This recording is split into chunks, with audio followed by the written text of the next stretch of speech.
الحمد للہ وکفا والصلاة والسلام علی عباده الذین اصطفى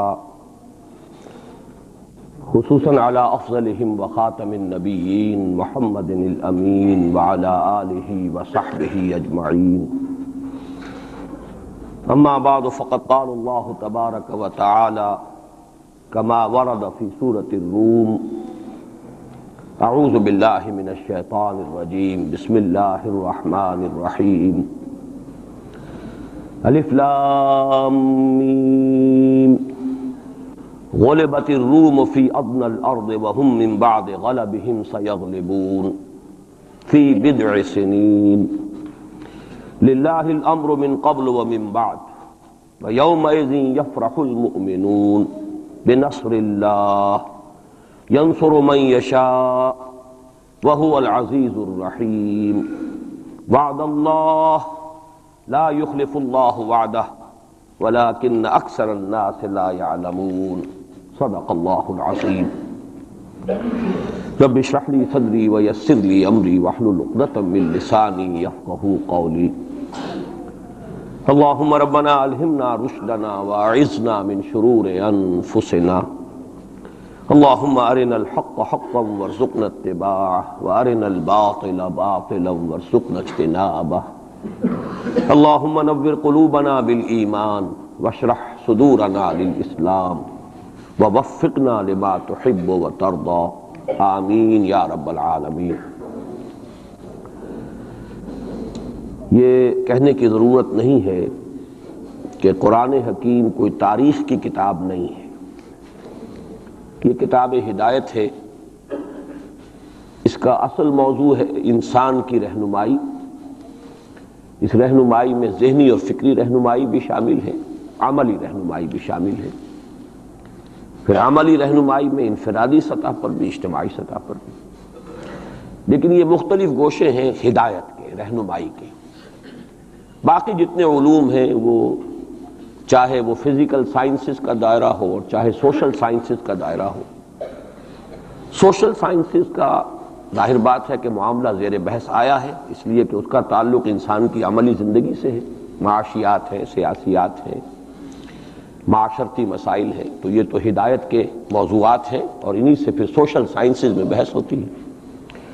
جہاں تک فزیکل سائنسز کا تعلق ہے وہ بنیادی طور پر قرآن کا موضوع نہیں ہے، لیکن کہیں کہیں فینومینا آف دی نیچر کا جو حوالہ آیا ہے تو ظاہر بات ہے کہ وہ حوالہ غلط تو نہیں ہو سکتا، اللہ کا کلام ہے۔ بہرحال اس وقت کہنے کی بات یہ ہے کہ قرآن مجید کتاب ہدایت ہے، یہ تاریخ کی کتاب نہیں ہے۔ یہاں تک کہ انبیاء اور رسل اور ان کی قوموں کے جو حالات قرآن میں بیان ہوئے ہیں کہا جا سکتا ہے یہ تاریخ ہے۔ حضرت نوح علیہ السلام، حضرت ہود علیہ السلام، حضرت ابراہیم علیہ السلام، ان کے حالات و واقعات یقیناً تاریخ کا جز ہے۔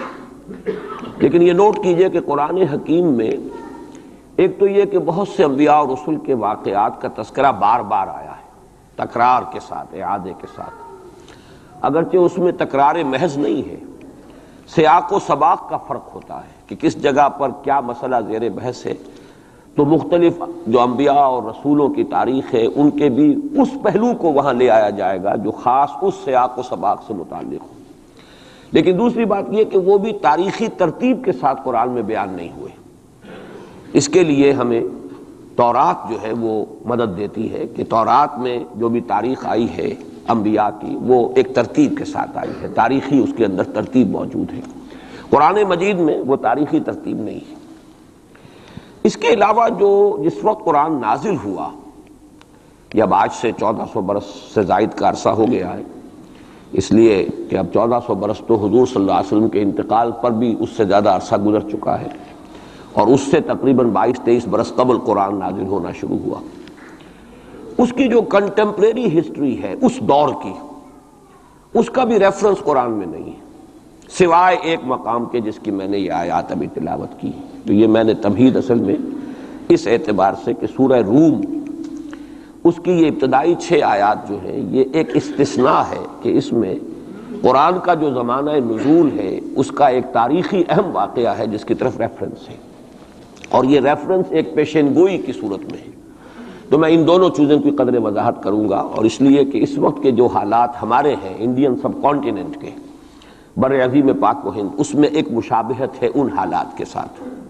میری آج کی گفتگو کا عنوان آپ کو معلوم ہے کہ بابری مسجد کی شہادت اور اب بر صغیر پاک و ہند میں اسلام اور مسلمانوں کا مستقبل کیا ہے، اس کے حوالے سے گفتگو کرنی ہے۔ میرا اب تک کا تجربہ یہ ہے کہ جب بھی میں نے کسی بھی اپنے زمانے کے حالات کے بارے میں غور کرنا شروع کیا اور مجھے تلاش ہوتی ہے کہ کہیں کوئی حوالہ، کوئی مشابہت کسی درجے میں، اس لیے کہ ایک مقام پر قرآن مجید میں آیا فیہ ذکرکم، اس میں تمہارا ذکر موجود ہے۔ اب اگرچہ اس کی تعبیرات مختلف ہیں، تمہارے حصے کا ذکر، تمہارے حصے کی نصیحت، لیکن ذکر کا ایک مفہوم وہ بھی ہے کہ تمہارا ذکر ہے۔ اور ایک حدیث نبوی میں بڑی وضاحت کے ساتھ ہے، بڑی وہ عظیم حدیث ہے، حضرت علی رضی اللہ تعالیٰ عنہ سے مروی ہے۔ قرآن مجید کی عظمت کے بیان میں سمجھتا ہوں کہ جامع ترین حدیث وہی ہے۔ حضرت علی فرماتے ہیں کہ حضور نے ارشاد فرمایا انہا ستکون فتنۃ، ان قریب ایک بہت بڑا فتنہ رونما ہوگا۔ تو حضرت علی فرماتے ہیں کہ اس پر میں نے سوال کیا، قلت مل مخرج منہا یا رسول اللہ، اے اللہ کے رسول یہ بتائیے کہ اس فتنے سے نکلنے کا راستہ کون سا ہوگا۔ یہ بہت اہم نقطہ ہے کہ یہاں حضرت علی نے یہ نہیں پوچھا، اگر ہم ہوتے تو ہم تو سقراط اور بقراط ہیں نا، تو ہمارا تو معاملہ ہوتا ہے معلومات اور علمیات سے متعلق، ہم پوچھتے کب ہوگا، کیوں ہوگا، کدھر سے ہوگا، کیا ہوگا۔ یہ سارے سوالات جو ہیں کہ وہ فتنہ کب ہوگا، کدھر سے آئے گا، کیوں آئے گا، کیسے آئے گا، کیا اس کے حالات ہوں گے، کیا تفاصیل ہوں گی، یہ سب در حقیقت صرف پہلے ہی انداز ٹھیک تھا۔ یہ ساری چیزیں جو ہیں ان کا تعلق ہے معلومات سے۔ عملی مسئلہ کیا ہوتا ہے، اس سے نکلنے کا راستہ کون سا ہوگا۔ لہذا حضرت علی نے یہ نہیں پوچھا فتنہ کب ہوگا، کدھر سے ہوگا، کیوں ہوگا، کیسے ہوگا، بلکہ جو عملی اعتبار سے اہم سوال تھا مل مخرج منہا یا رسول اللہ، اے اللہ کے رسول یہ بتائیے اس سے نکلنے کا راستہ کون سا ہوگا۔ مخرج آپ دیکھتے ہوں گے آج کل ہوائی جہازوں میں بھی لکھا ہوتا ہے، ایگزٹ جو ہوتا ہے، ایمرجنسی ایگزٹ، مخرج، نکلنے کا راستہ۔ تو حضور نے فرمایا کتاب اللہ، اس فتنے سے نکلنے کا راستہ اللہ کی کتاب ہے۔ فیہ نبأ ما قبلکم وخبر ما بعدکم وحکم ما بینکم۔ یہ طویل حدیث ہے، میں صرف 3 ٹکڑے اس کے سنا رہا ہوں کہ قرآن مجید کی تعریف بیان کرتے حضور نے فرمایا اس میں تم سے پہلے کے لوگوں کے حالات بھی ہیں، تمہارے بعد میں جو حالات آنے والے وہ بھی ہیں، اور تمہارے مابین جتنے بھی اختلافات پیدا ہوں گے ان سب کا فیصلہ بھی ہے۔ فیہ نبأ ما قبلکم وخبر ما بعدکم وحکم ما بینکم۔ یہ کیا ہو کر دیتے ہو، ٹھیک ٹھاک تھا معاملہ۔ تو یہ نوٹ کر لیجئے کہ اس حوالے سے میرا تجربہ یہ رہا ہے کہ جب بھی کبھی میں کسی وقتی موضوع پر غور کرتا ہوں تو مجھے کہیں نہ کہیں، آج تک ایسا نہیں ہوا ہے کہ مجھے قرآن مجید کے کسی مقام سے اس میں کوئی رہنمائی نہ ملی ہو، چاہے وہ ایک یوں کہیے کہ ضمنی انداز میں بات ہوتی ہے، جزوی ہوتی ہے، ایگزیکٹلی تو وہ حالات آج نہیں ہے، 1400 برس کا فصل ہے، لیکن یہ مقام اصل میں مجھے محسوس ہوا کہ اس کی ہماری اس وقت کی جو صورتحال ہے بر عظیم پاک و ہند کی، اس کے حوالے سے اس میں بڑی مشابہت موجود ہے۔ تو سب سے پہلے میں چاہتا ہوں کہ ان آیات کا ترجمہ اور یہ کہ اس وقت جو حالات تھے کہ جن میں یہ آیات نازل ہوئیں ان کا ایک آپ کے سامنے تصور آ جائے۔ الف لام میم یہ تو حروف مقطعات ہیں، 4 مکی صورتوں کے شروع میں آئے ہیں، 2 مدنی صورتوں کے۔ سورہ بقرہ الف لام میم سے شروع ہوتی ہے، سورہ آل عمران یہ مدنیات ہیں۔ مکیات سورہ عنکبوت، سورۃ الروم جس کی یہ ابتدائی آیات ہیں، پھر سورہ لقمان، پھر سورہ سجدہ۔ تو یہ 6 آیتیں جو ہے سورہ روم کی، الف لام میم غلبت الروم فی ادنی الارض، مغلوب ہو گئے رومی قریب کی سرزمین میں، ادنا قریب کا، دنا کہتے ہیں قریب کھونے کو، رومی مغلوب ہو گئے قریب کی سرزمین میں۔ اب اس کی تھوڑی سی وضاحت ضروری ہے، اور یہ تھوڑا سا جغرافیے کا نقشہ ذہن میں لے آئیے۔ جزیرہ نما عرب جو ہے وہ آپ کو معلوم ہے، اس کے جنوب میں اور دونوں طرف سمندر ہے، ادھر بحر احمر ہے مغرب میں، مشرق میں خلیج فارس یا خلیج عربی جو بھی اس کو کہیں، جنوب میں بحر ہند ہے، بحر عرب ہے۔ اوپر جا کر ایک تکون بنتی ہے، وہ تکون یہ ہے کہ ادھر سے اگر بحر احمر کی جو بحر احمر ہے، ریڈ سی، اس کی خلیج عقبہ کی سیدھی لکیر کھینچ دیں اوپر، اور ادھر سے خلیج فارس کی سیدھی لائن کھینچ دیں تو اوپر جا کر یہ ایک جگہ مل جائیں گے، اور یہ ایک ٹرائنگل وجود میں آئے گی۔ بیس نیچے ہے جنوب میں، جو جزیرہ نما عرب کا عربین پیننسولا کا بیس ہے۔ یہ جو اوپر کی تکون بنتی ہے اس میں جزیرہ نما عرب سے باہر، یہ بھی عرب ملک ہے۔ اس کے نام کیا ہے؟ عراق عرب، شام عرب۔ تو گویا کہ ملک عرب جو ہے اس کے 3 حصے، ایک جزیرہ نما ہے پیننسولا نیچے، جسے عام طور پر عرب سمجھا جاتا ہے، وہ آج کل آپ اسے سعودی عرب کہیں گے، اور اس کے ساتھ امارات وغیرہ ہیں، یا ادھر یمن ہے۔ یہ جو ممالک ہیں یہ مل کر بنتے ہیں یہ جزیرہ نما، یہ ہے پیننسولا، عربین پیننسولا۔ اس کے اوپر عراق عرب، یہ بھی عرب قوم ہے، عرب علاقہ ہے، عرب زبان جس کی اب شروع سے چلی آ رہی ہے۔ اور شام عرب، سیریا، یہ شام عرب ہے۔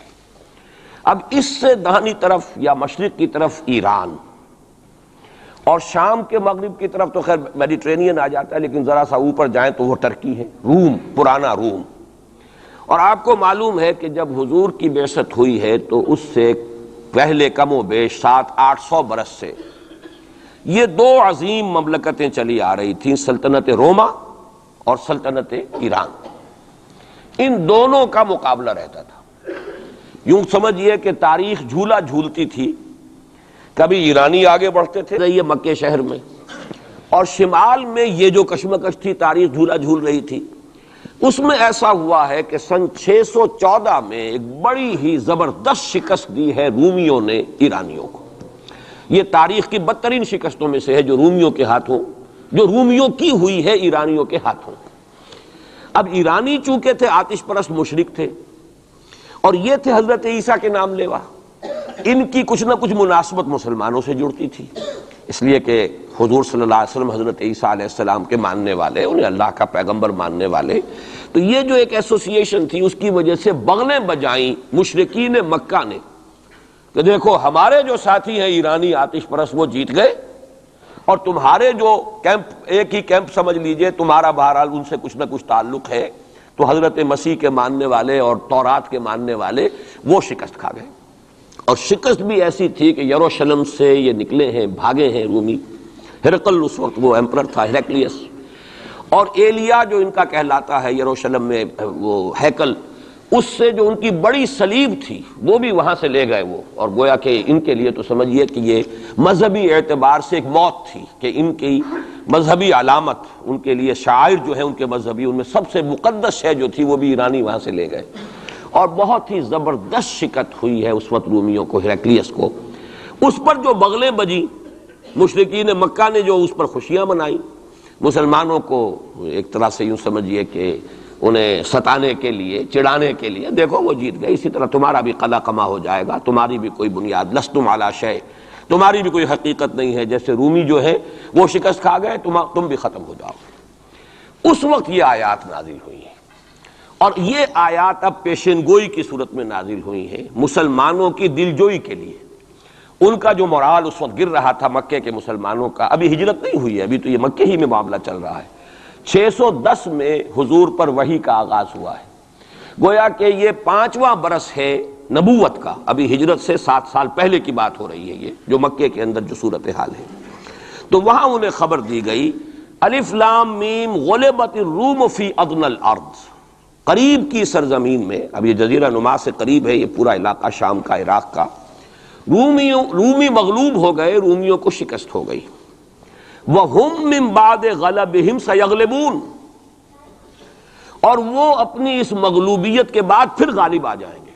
یہ پیشن گوئی ہے کہ یہ صورتحال مستقل نہیں ہے، یہ عارضی سی بات ہے، اس پر بغلیں نہ بجاؤ، اس پہ خوشیاں نہ مناؤ، اور اے مسلمانوں تم دل گرفتہ نہ ہو، رنجیدہ نہ ہو، بلکہ یہ عارضی بات ہے۔ غلبت الروم فی ادنی الارض وَهُمْ مِنْ بَعْدِ غَلَبِهِمْ سَيَغْلِبُونَ فِي بِضْعِ سِنِينَ، تعین کے ساتھ یہاں پر معین کر دیا ہے اللہ نے کہ بضع سنین میں، چند سالوں میں، لیکن بضع کے لفظ کا اطلاق ہوتا ہے عربی زبان میں 3 سے لے کر 9 تک پر، 10 سے کم 3 سے زائد، یہ بضع ہے۔ فی بضع سنین، ان سالوں کے اندر یہ پلٹا کھا جائیں گے حالات، ٹیبل ول بی ٹرنڈ، اور پھر جو ہے رومیوں کو فتح حاصل ہو جائے گی۔ یہ پیشن گوئی ہے۔ میں اب یہاں اس حوالے سے ذرا 2 باتیں کہہ دوں پھر آگے چلوں گا۔ میں نے خاص طور پر آج اس مقام کو اس لیے بھی چنا ہے کہ میں یہ محسوس کرتا ہوں کہ ہمارے ہاں جو حضور صلی اللہ علیہ وسلم کی احادیث میں پیشین گوئیاں ہیں، ہمارے ہاں کا جدید تعلیم یافتہ طبقہ ان کی طرف کوئی توجہ نہیں دیتا، بلکہ سمجھتا ہے کہ ادھر اس بے اعتنائی کا رویہ اختیار کرتا ہے کہ کوئی کیا باتیں ہیں، یہ آدمی کو کام کرنا چاہیے، یہ کیا پیشین گوئیوں کے بارے میں کیا دلچسپیاں لینا ہے۔ تو پہلے تو وہ یہ نوٹ کر لیں کہ پیشین گوئی صرف حدیث میں نہیں ہے، قرآن میں بھی ہے، قرآن میں یہ پیشین گوئی آئی ہے۔ فرق تو ہوگا حدیث کی پیشین گوئی اور قرآن کی پیشین گوئی کا۔ کیا فرق ہوگا؟ نمبر ایک یہ کہ قرآن کا تو ہر حرف جو ہے وہ یقینی ہے۔ حدیث کے بارے میں یہ ہو سکتا ہے روایت بالمعنی ہو، روایت کرنے میں کوئی لفظ تھوڑا بہت بدل گیا ہو، پھر حدیث کی سند کیا ہے، وہ صحیح بخاری کی ہے، صحیح مسلم کی ہے، اس کا استناد کا پایا کیا ہے، درجہ کیا ہے، جبکہ قرآن مجید کا ہر حرف جو ہے وہ مستند ہے، بلا لا ریب فیہ کا مصداق ہے۔ یہ فرق تو ہوں گے۔ اور دوسرا فرق بہت اہم یہاں ہے کہ یہاں سالوں کا تعین کر دیا گیا ہے، یعنی زیادہ سے زیادہ 9 برس کے اندر اندر یہ صورتحال بدل جائے گی۔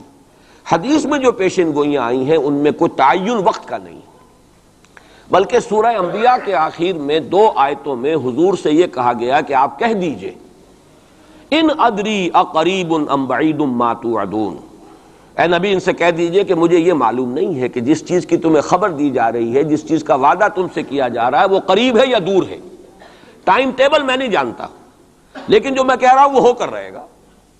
وَإِنْ أَدْرِي لَعَلَّهُ فِتْنَةٌ لَكُمْ وَمَتَاعٌ إِلَىٰ حِينٍ، اور اسی صورت میں پھر آگے چل کر ایک آیت کے بعد یہ ہے، اور یہ بھی کہہ دیجئے ہو سکتا ہے لعلہ شاید کہ یہ ابھی تمہارے لیے کچھ اور موقع تمہیں مل جائے، آزمائش تمہیں کا موقع مل جائے، اللہ تعالیٰ تمہیں کچھ بریدنگ سپیس دے دے تاکہ تم اس میں اپنی اصلاح کر سکو، تو گویا کہ آزمائش کی ایک مہلت اور مل جائے تمہیں، یہ ہو سکتا ہے۔ لعلہ فتنۃ لکم ومتاع الی حین، ایک وقت معین تک کے لیے اللہ تعالیٰ تمہیں اور رہنے بسنے کا موقع دے دے، لیکن یہ کہ اس میں کوئی شک نہیں ہے کہ جس عذاب الہی کی میں تمہیں خبر دے رہا ہوں وہ آ کر رہے گا، اس میں کوئی شک نہیں۔ کب آئے گا یہ مجھے معلوم نہیں۔ اسی کی ایک مثال اور بھی ہے، نوٹ کر لیجئے، جب حضور نے خواب دیکھا، اور نبی کا خواب بھی وہی ہوتا ہے کہ ہم عمرہ کر رہے ہیں، حضور نے صحابہ کو حکم دے دیا۔ سن 6 ہجری کا یہ واقعہ مشہور ہے کہ اب تقریباً 1400 یا بعض روایات میں آتا 1800 صحابہ کے ساتھ آپ احرام باندھ کر عمرے کے لیے اور مکے کا سفر کر رہے ہیں، حدیبیہ تک پہنچ گئے۔ اب وہاں جو صورتحال پیش آئی، مکے والے اڑ گئے، کسی قیمت پر ہم نہیں کرنے دیں گے، گویا کہ خون کی ندیاں بہہ جائیں گی۔ تو وہاں کی صورتحال کو دیکھ کر مصالحت کی حضور نے، صلح کی، صلح حدیبیہ مشہور صلح حدیبیہ بہت ہی اہم ہے، تاریخ کا، سیرت النبی کا بہت اہم واقعہ ہے۔ اس پر بعض لوگوں کے ذہنوں میں یہ اشکال پیدا ہوا کہ حضور نے تو کہا تھا کہ میں نے خواب دیکھا ہے، اور نبی کا خواب تو وہی ہوتا ہے، اور ہم اس وقت جا رہے ہیں بغیر عمرہ کیے، تو گویا کہ ایک وسوسہ تو آ سکتا ہے، بڑے سے بڑے آدمی کے ذہن میں آ سکتا ہے۔ اور صحابہ کرام تو آ کر حضور سے کہتے بھی تھے کہ حضور بذا اوقات ہمیں اپنے دل میں ایسی باتیں بھی محسوس ہوتی ہیں کہ زبان پر لانے سے ہم زیادہ بہتر سمجھتے ہیں کہ ہمیں زندہ آگ میں جلا دیا جائے، یعنی ایسے وسوسے بھی ہمارے دل میں آ جاتے ہیں، دماغ میں آ جاتے ہیں۔ تو حضور نے فرمایا کیا واقعی تم ایسا محسوس کرتے ہو کہ اس بات کو زبان پر لانے سے بہتر ہے کہ ہمیں زندہ جلا دیا جائے؟ عرض کیا جی ہاں یہ تو ہمارا، فرمایا ذاک ایمان، یہی تو ایمان ہے۔ شیطان وسوسہ اندازی کرے گا، لیکن جب تمہارا یہ احساس ہے کہ یہ بات اتنی بری ہے کہ مجھے زندہ جلا دیا جائے، یہ میرے لیے اہون ہے، ہلکا ہے بنسبت اس کے کہ میں اس بات کو زبان پر لاؤں، تو ثبوت ہے کہ ایمان موجود ہے۔ ریئیکٹ کا کون سی شے کر رہی ہے اس کے خلاف جو رد عمل پیدا ہوا وہ ایمان سے ہے نا، تو یہ تو پھر ایمان کا ثبوت ہے، یہ آپ نے اطمینان دلایا۔ تو وسوسے بعض صحابہ کے ذہنوں میں یہ بھی پیدا ہوئے، تو حضور نے فرمایا تھا کہ میں نے کہا تھا کہ ہم کریں گے عمرہ، لیکن میں نے یہ کب کہا تھا کہ اسی سال ضرور کریں گے۔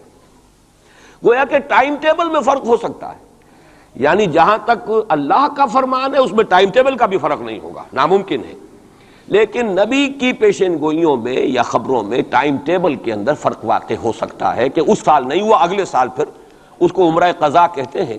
قریش نے یہ مان لیا تھا کہ اس سال تو آپ جائیے، ہماری پریسٹیج جو ہے وہ اسی طرح قائم رہتی ہے، ورنہ تو گویا کہ ہم بالکل ہی آپ کے سامنے بچ گئے اور ہم نے گویا کہ بالکل ہی شکست مان لی۔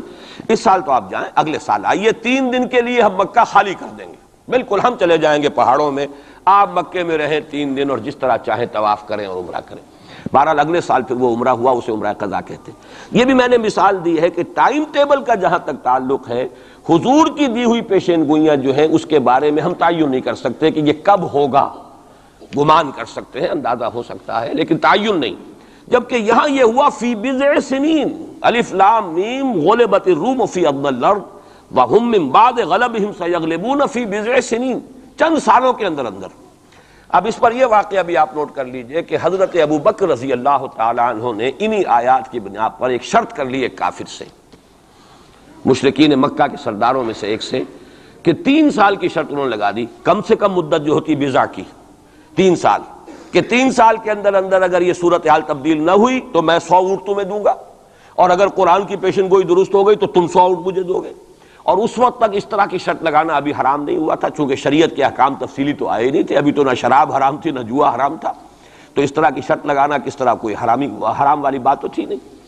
لیکن حضور نے فرمایا کہ نہیں ابو بکر یہ تم نے غلطی کی، جب بضع کا اطلاق 3 سے 9 تک پر ہوتا ہے تو تم 9 سال کی کرو، تم اونٹوں کی مقدار بڑھا دو، لیکن کہو کہ یہ 9 سال کی مدت جو ہے اس کے اندر اندر یہ معاملہ ہوگا، اس لیے کہ بضع قرآن مجید کا لفظ جو ہے وہ عربی زبان میں کم سے کم اقل مدت 3 برس ہے، لیکن یہ کہ اس کی اکثر مدت 9 برس ہے۔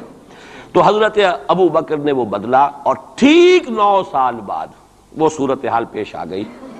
اور یہ عجیب ہے تاریخ کا واقعہ، ہرقلیس کی یہ جو فتح ہے یہ بھی بڑی ہی معجزانہ تھی۔ وہ جو ڈائریکٹ روٹ تھا جس سے کہ ہمیشہ ان کی جنگیں ہوتی تھی، یعنی اس کے ترکی کے مشرقی علاقے سے آ کر رومی جو ہے پھر میدان جنگ کو اختیار کریں، بحیرہ کیسپین کا راؤنڈ دے کر پہاڑی جو یہ علاقہ ہے اس کے پیچھے سے آ کر اس نے حملہ کیا ہے، اور ایک دم اچانک جو ہے ایرانیوں کو گویا کہ سرپرائز اٹیک کیا ہے۔ لیکن پھر یہ کہ شکست فاش ہوئی ایرانیوں کو، دوبارہ پھر جو ہے وہ یروشلم پر اس کا قبضہ ہو گیا۔ اس نے منت مانی تھی کہ اگر یروشلم دوبارہ فتح ہو جائے ہمارے ہاتھوں تو میں حمص سے لے کر اور یروشلم تک پیدل جاؤں گا، اور وہاں جا کر جو ہے شکرانے کی نماز ادا کروں گا، چونکہ وہ پھر صلیب انہیں دوبارہ واپس مل گئی، صلیب کو دوبارہ ریسٹور کرنا تھا اسی جگہ پر جا کر، تو پیدل چل کر یہ آیا ہے۔ اور تاریخ میں نوٹ کر لیجیے جب یہ پیدل چل کر آیا تھا اسی وقت، اب زمانہ کافی گزر چکا تھا، تو پھر جو حضور کا نامہ مبارک گیا ہے سن 7 ہجری میں، یہ وہ زمانہ ہے جبکہ یروشلم وہ آیا ہوا تھا، اور اس وقت پھر ابو سفیان کو بلا کر، اس وقت تک وہ ایمان نہیں لائے تھے، حضور کے نامہ مبارک پر پھر ہرقلیس نے پھر سوال جواب کیے اور معلومات حاصل کی ہیں، کون شخص ہے، کیسا ہے، حسب نسب کیسا ہے، اس کا کردار کیسا رہا ہے، کون لوگ اس پر ایمان لا رہے ہیں، جو ایمان لاتے ہیں ان میں سے کوئی واپس بھی جاتا ہے کہ نہیں جاتا، کوئی مرتد بھی ہوتا ہے۔ بڑا ذہین انسان تھا، بڑا عالم و فاضل انسان تھا، پہچان چکا تھا کہ یہ وہی نبی ہے جن کا ہم انتظار کر رہے ہیں۔ لیکن وہ یہ چاہتا تھا کہ جیسے قسطنطین نے اس وقت یہ کیا تھا کہ وہ جب اس نے مذہب بدلا ہے، عیسائیت اختیار کی، تو پوری مملکت جو ہے عیسائی ہو گئی، تو نظام انٹیکٹ رہا، وہی ان کا بادشاہت کا نظام قائم رہا۔ چاہتا تھا کہ میرے یہ تمام کے تمام نائبین سلطنت اور جتنے بھی بطاریق ہیں، یہ بطریق پیٹریارکس، یہ سب کے سب بھی میرے ساتھ اسلام قبول کر لیں۔ اور سارا یہ اس نے جو سوال جواب کیا تھا ابو سفیان سے، اسی لیے کیا تھا کہ سارے درباری قائل ہوتے چلے جائیں کہ واقعی یہ نبی سچا ہے۔ لیکن اس کی امید کے برعکس ہوا، ریئیکشن بڑا شدید ہوا ان کے وہ پادریوں میں اور ان کے جو پیٹریارکس تھے ان میں، تو پھر وہ بھی محروم رہ گیا۔ سلطنت کی بیڑی اس کے پاؤں میں پڑی رہ گئی، زنجیر پڑی رہ گئی، وہ اسلام سے محروم رہ گئی۔ بہرحال اب یہاں نوٹ کیجئے کہ 9 برس بعد 623 عیسوی میں اس کو فتح حاصل ہو گئی۔ حضرت عمر نے وہ 100 اونٹ حاصل کیے، اگرچہ حضور نے پھر اس کے بارے میں حکم دیا کہ اسے صدقہ کر دو، اس کو اب تم اپنے ذاتی استعمال میں نہ لاؤ، صدقہ کر دو۔ اچھا، اس کے ساتھ اس پیشن گوئی میں دوسرا حصہ بھی ہے، الف لام میم غلبت الروم فی ادنی الارض وهم من بعد غلبهم سیغلبون فی بضع سنین للہ الامر من قبل ومن بعد۔ اللہ ہی کے ہاتھ میں ہے تمام معاملات کا اختیار، پہلے بھی اور بعد میں بھی، یہ تو ایمان کی بنیادی حقیقت ہے۔ وَيَوْمَئِذٍ يَفْرَحُ الْمُؤْمِنُونَ، اور اس روز اہل ایمان بھی بہت خوشیاں منا رہے ہوں گے۔ یہ اس پیشن گوئی کا دوسرا حصہ ہے۔ عین بدر کے دن یہ خبر آئی ہے کہ یہ پیشن گوئی صحیح ہو گئی۔ 9 برس ہو گئے، سن 5 جو نبوی سے اور غزوہ بدر 623 عیسوی میں غزوہ بدر ہو رہا ہے، 622 میں ہجرت ہے اور 623 میں غزوہ بدر ہو گیا۔ اور جس روز فتح مسلمانوں کو حاصل ہوئی ہے بدر میں، اور سرداران قریش جو ہیں وہ کھجور کے کٹے ہوئے تنوں کے مانند جو ہے پڑے ہوئے نظر آئے ہیں میدان بدر میں، عین اسی وقت فتح کی خبر آئی ہے کہ رومیوں کو دوبارہ فتح حاصل ہو گئی ایرانیوں پر۔ یومئذ یفرح المؤمنون، اس دن اہل ایمان کو بھی بہت فرحت حاصل ہوگی، بہت خوشی حاصل ہوگی، وہ بھی جشن منا رہے ہوں گے بنصر اللہ، اللہ کی مدد سے۔ بدر میں جو اللہ تعالیٰ کی نصرت آئی ہے، ینصر من یشاء، وہ تو مدد فرماتا ہے جس کی چاہتا ہے، وہو العزیز الرحیم، اور وہ زبردست ہے، رحم فرمانے والا ہے۔ وعد اللہ، اب دیکھیے ذرا تاکید کا انداز دیکھیے، وعد اللہ، یہ اللہ کا وعدہ ہے، لا یخلف اللہ وعدہ، اور کان کھول کے سن لو، اللہ اپنے وعدے کے خلاف نہیں کرتا۔ ولکن اکثر الناس لا یعلمون، لیکن اکثر لوگوں کو علم حاصل نہیں ہے، اکثر لوگ جانتے نہیں۔ یہ جو میں نے آیات اور اس کا تاریخی پس منظر، کچھ تھوڑا سا جغرافیائی جو اس کا پس منظر ہے، وہ سارا آپ کے سامنے رکھا ہے۔ اس کا مقصد یہ ہے کہ ایک طرف تو جو پیشین گوئیاں ہیں ان کے بارے میں تعلیم یافتہ لوگوں کے ذہنوں میں بھی جو اگر کوئی اشکال ہے کہ حدیث میں جو پیشین گوئیاں آئی ہیں تو وہ رفع ہو جائے۔ ہمارے نزدیک قرآن اور حدیث میں کوئی فرق نہیں، قرآن بھی ہمیں محمد کے ذریعے ملا صلی اللہ علیہ وسلم، مجھ پر تو نازل نہیں ہوا، کسی اور پر نازل نہیں ہوا، ابو بکر پر نازل نہیں ہوا، نازل تو محمد پر ہوا صلی اللہ علیہ وسلم، وہ بھی آپ کی زبان مبارک سے ہمیں عطا ہوا ہے، آپ سے لیا ہے صحابہ نے، صحابہ سے تابعین نے، تابعین سے تبع تابعین نے، اور اس کے لیے ریٹن ورڈ ذریعہ نہیں بنا ہے، اصل جو ہے یہ اسپوکن، زبان سے زبان، اور اصل شے آج بھی جو ہے وہ قرات ہے قرآن کی، قرات اور قرات کا فن جو ہے یہ ہے اصل اس کے لیے حجت۔ یہ لکھنے کا معاملہ جو ہے وہ بھی تھا، اس کے بعد حضرت ابو بکر کے زمانے میں اس کو ایک کتاب کی شکل میں بھی جمع کر دیا، پھر حضرت عثمان نے اس کو ایک رسم الخط پر بھی تمام امت کو جمع کر دیا، یہ بھی بڑی قیمتی چیزیں ہیں۔ لیکن اصل جو ہے میڈیم قرآن مجید کا منتقل ہونا کہ قلب محمد پر نازل کیا جبرائیل نے، انہ نزلہ علی قلبک، پھر لسان محمد سے صلی اللہ علیہ وسلم حاصل ہوا صحابہ کو، پھر صحابہ کی زبانوں سے، پھر یہ تابعین کو، تبع تابعین کو، تو یہ منتقل ہوتا آ رہا ہے۔ اور ہمارے ہاں جو فن قرات ہے اس میں باقاعدہ سند ہوتی ہے، جیسے فن حدیث میں سند ہے، آپ کس سے پڑھ رہے ہیں، اس نے کس سے پڑھی، اس نے کس سے پڑھی، سند چلے گی۔ اسی طریقے سے فن قرات میں سند ہے، جو ہمارے ہاں قراء ہوتے ہیں ان کا تعلق جو ہے وہ جڑ جائے گا اسی دور صحابہ کے قراء کے ساتھ۔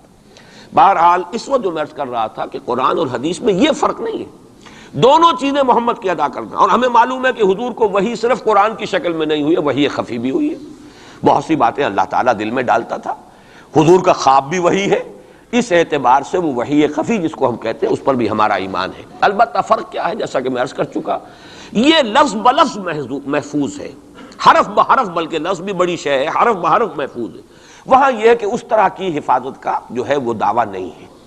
نمبر دو یہ کہ یہاں جو شے ہے وہ اپنے ٹائم ٹیبل کے حوالے سے بھی قطعی ہوگی، وہاں یہ ہے کہ ٹائم ٹیبل کا ہم تعین نہیں کر سکتے، جبکہ قرآن مجید ہی کی 2 آیات آپ کو محکم سنا چکا ہوں، ان ادری اقریب ام بعید ما توعدون، نبی کہہ دیجئے مجھے نہیں معلوم جو کچھ تم سے وعدہ کیا جا رہا ہے وہ قریب ہے یا دور ہے، وَإِنْ أَدْرِي لَعَلَّهُ فِتْنَةٌ لَكُمْ وَمَتَاعٌ إِلَىٰ حِينٍ، اور میں نہیں جانتا، ہو سکتا ہے کہ ابھی تمہیں اللہ ایک مہلت اور دے دے، اور ابھی تمہیں اور رہنے بسنے کا موقع دے دے، تاکہ تمہیں ایک مہلت آزمائش مزید مل جائے۔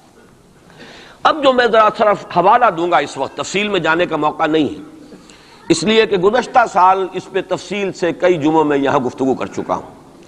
قرب قیامت کی جو پیشین گوئیاں محمد الرسول اللہ صلی اللہ علیہ وسلم نے ہمیں دی ہیں، ان کو نوٹ کر لیجئے کہ وہ 2 قسم کی ہیں۔ ایک تو خاص خرق عادت واقعات جو قرب قیامت سے زمانے میں ہوں گے، سورج کا مغرب سے نکلنا اور اسی طرح کی دوسری اور علامات ہیں۔ ایک تو وہ علامات ہیں جن کو ہم کہتے ہیں علامات قیامت، اس میں پوری کتابیں لکھی گئی ہیں، غالباً شاہ رفیع الدین رحمۃ اللہ علیہ دہلوی جو ہیں ان کی پوری کتاب اس کے اوپر موجود ہے، اس لیے کہ احادیث میں اس کی بڑی جو واضح نشانیاں ہیں وہ دی گئی۔ ایک یہ ہے کہ قیامت سے متصلاً قریب کے زمانے کے کچھ تاریخی واقعات کا تذکرہ ہے۔ یہ ہیں 2 چیزیں کہ جن کو میں نے کافی پچھلے دنوں یہاں بیان کیا ہے، اس وقت میں صرف اس کا حوالہ دینا چاہتا ہوں، اور وہ حوالہ کیا ہے؟ پہلی بات یہ ہے کہ احادیث نبویہ سے صراحت کے ساتھ ثابت ہے کہ قیامت سے قبل پورے کرۂ ارضی پر اللہ کا دین اسی طرح غالب ہوگا جیسے کہ حضور کے دست مبارک سے آپ کی اپنی حیات طیبہ کے دوران جزیرہ نما عرب میں غالب ہو گیا تھا۔ یہ قطعی بات ہے۔ حضور نے 5 ادوار گنائے، یہ حدیثیں ہم نے اس کے ٹیکسٹ بھی عام کیے ہیں، ندائے خلافت میں ان کے ٹائٹلز پر شائع کیا ہے، تاکہ یاد کریں آپ حضرات ان حدیثوں کو، اس لیے کہ جو حالات اس وقت ہیں اور جو سامنے آنے والے ہیں بہت مایوس کن حالات ہیں، اور مایوس کن حالات میں پھر اگر امید کی کوئی ڈور جو ہے وہ ہاتھ میں رہے تو آدمی کو سنبھالا ملتا رہتا ہے، کہیں نہ کہیں کچھ امید بھی جو ہے کہ دامان خیال یار چھوٹا جائے ہے مجھ سے، وہ امید کا دامن جو ہے ہاتھ سے بالکل ہی نہ چھوٹ جائے تو کوئی نہ کوئی نا امیدی سنبھلنے دے مجھے، ہے نا امیدی کیا قیامت ہے، بڑا پیارا مصرع ہے، سنبھلنے دے مجھے ہے نا امیدی کیا قیامت ہے کہ دامان خیال یار چھوٹا جائے ہے مجھ سے، تو نا امیدی بہت بری شے ہے، لا تقنطوا من رحمۃ اللہ۔ اس اعتبار سے جو حالات امیڈیٹلی اس وقت سامنے ہیں اور جو آ رہے ہیں وہ نہایت مایوس کن، نہایت تکلیف دہ، ان میں ضرورت ہے کہ یہ جو ہمارے لیے کچھ امید افزا خبریں اور پیشن گوئیاں ہیں ان کو بڑے پیمانے پر عام کیا جائے، تاکہ لوگ جو ہیں اس کے حوالے سے اپنے حوصلوں کو، اپنے امنگوں کو، ولولوں کو کچھ برقرار رکھ سکیں اور ان میں کچھ کام کرنے کا جذبہ، اس لیے کہ ایسے لوگ کم ہوتے ہیں اور اللہ تعالیٰ سے دعا کرتا ہوں کہ اللہ تعالیٰ مجھے ان میں شامل کر دے، آپ کو بھی شامل کرے۔ ایسے لوگ ہوتے ہیں کم کہ جو بالکل حالات سے اپنا تعلق منقطع کر کے، مائنس ہے یا پلس ہے اور پازیٹیو ہے یا نیگیٹو ہے، اس سے بالکل منقطع کر کے اپنے احساس فرض کے تحت کام کرے، میرا تو فرض ہے مجھے کرنا ہے، بات ختم ہو گئی۔ کیا حالات ہیں، کیا امیدیں ہیں، کیا کیلکولیشنز ہیں، کیلکولیٹنگ مائنڈ سے انہیں کوئی سروکار نہیں ہوتا، ہمیں اس سے بحث نہیں، کوئی نتیجہ نکل رہا ہے یا نہیں نکل رہا، یا نکل سکتا ہے یا نہیں نکل سکتا، کوئی امید ہے یا نہیں ہے۔ حضرت نوح علیہ السلام 950 برس تک دعوت دیے چلے جا رہے ہیں، کون سی امید تھی؟ آخری وقت تک کوئی امید بر نہیں آئی، کوئی امید تھی ہی نہیں۔ 950 برس کوئی تصور ہم نہیں کر سکتے، دعوت دے رہے، اس لیے کہ فرض ہے، آپ کے ذمہ ہے، آپ کو تو پہنچانا ہے۔ یا ایھا الرسول بلغ ما انزل الیک من ربک فإن لم تفعل فما بلغت رسالہ، اے رسول پہنچاتے رہو جو کچھ کے نازل کیا جا رہا ہے تم پر تمہارے رب کی طرف سے، تمہیں تو کرنا ہے، نتیجہ نکلے نہ نکلے، کو مانے نہ مانے، حالات بہتر ہوں یا اور بدتر ہو، اس سے بالکل لا تعلق۔ اس کو ہندی فلسفے میں ڈیٹیچمنٹ کہتے ہیں، اپنے آپ کو ایکشن جو ہے، ایکشن آدمی کر رہا ہے اپنے فرض کے تحت، اپنے آپ کو ڈیٹیچ کر لیجئے اس کے نتیجے سے، نتیجہ کو اچھا بھی نکلے تو خوشی بھی نہیں ہونی چاہیے، نتیجہ اگر کوئی برا نکلا تو افسوس بھی نہیں ہونا، یہ کوئی انتہا ہے، تھیوریٹیکل بات ہے۔ انسانی سطح پر تو یہی ہوگا کہ اچھا نتیجہ نکل رہا ہے تو کچھ نہ کچھ خوشی ہوتی ہے، فرحت ہوتی ہے، اطمینان ہوتا ہے، اور اگر کچھ دوسری صورت ہے تو پھر کچھ نہ کچھ رنج ہوتا ہے، افسوس ہوتا ہے۔ قرآن خود کہتا ہے فَلَعَلَّكَ بَاخِعٌ نَفْسَكَ أَلَّا يَكُونُوا مُؤْمِنِينَ، اے نبی کیا آپ اپنے آپ کو صدمے سے ہلاک کر لیں گے کہ یہ ایمان نہیں لا رہے؟ تو یہ صدمہ ہونا، رنج ہونا، دکھ ہونا، افسوس ہونا، یہ اپنی جگہ پر ہے۔ یا اگر کہیں کوئی کامیابی ہو جائے، حضرت عمر کے ایمان لانے کی خبر آئی تو حضور نے بھی نعرہ تکبیر بلند کیا، اب یہ ایک فوری تاثر ہے، ہونا چاہیے۔ آپ کو کسی چیونٹی نے کاٹا ہے کہیں سے تو فوراً ہاتھ آپ کا جو ہے وہ جنبش کھائے گا، یہ ریفلیکس ایکشن ہے، یہ ہوگا۔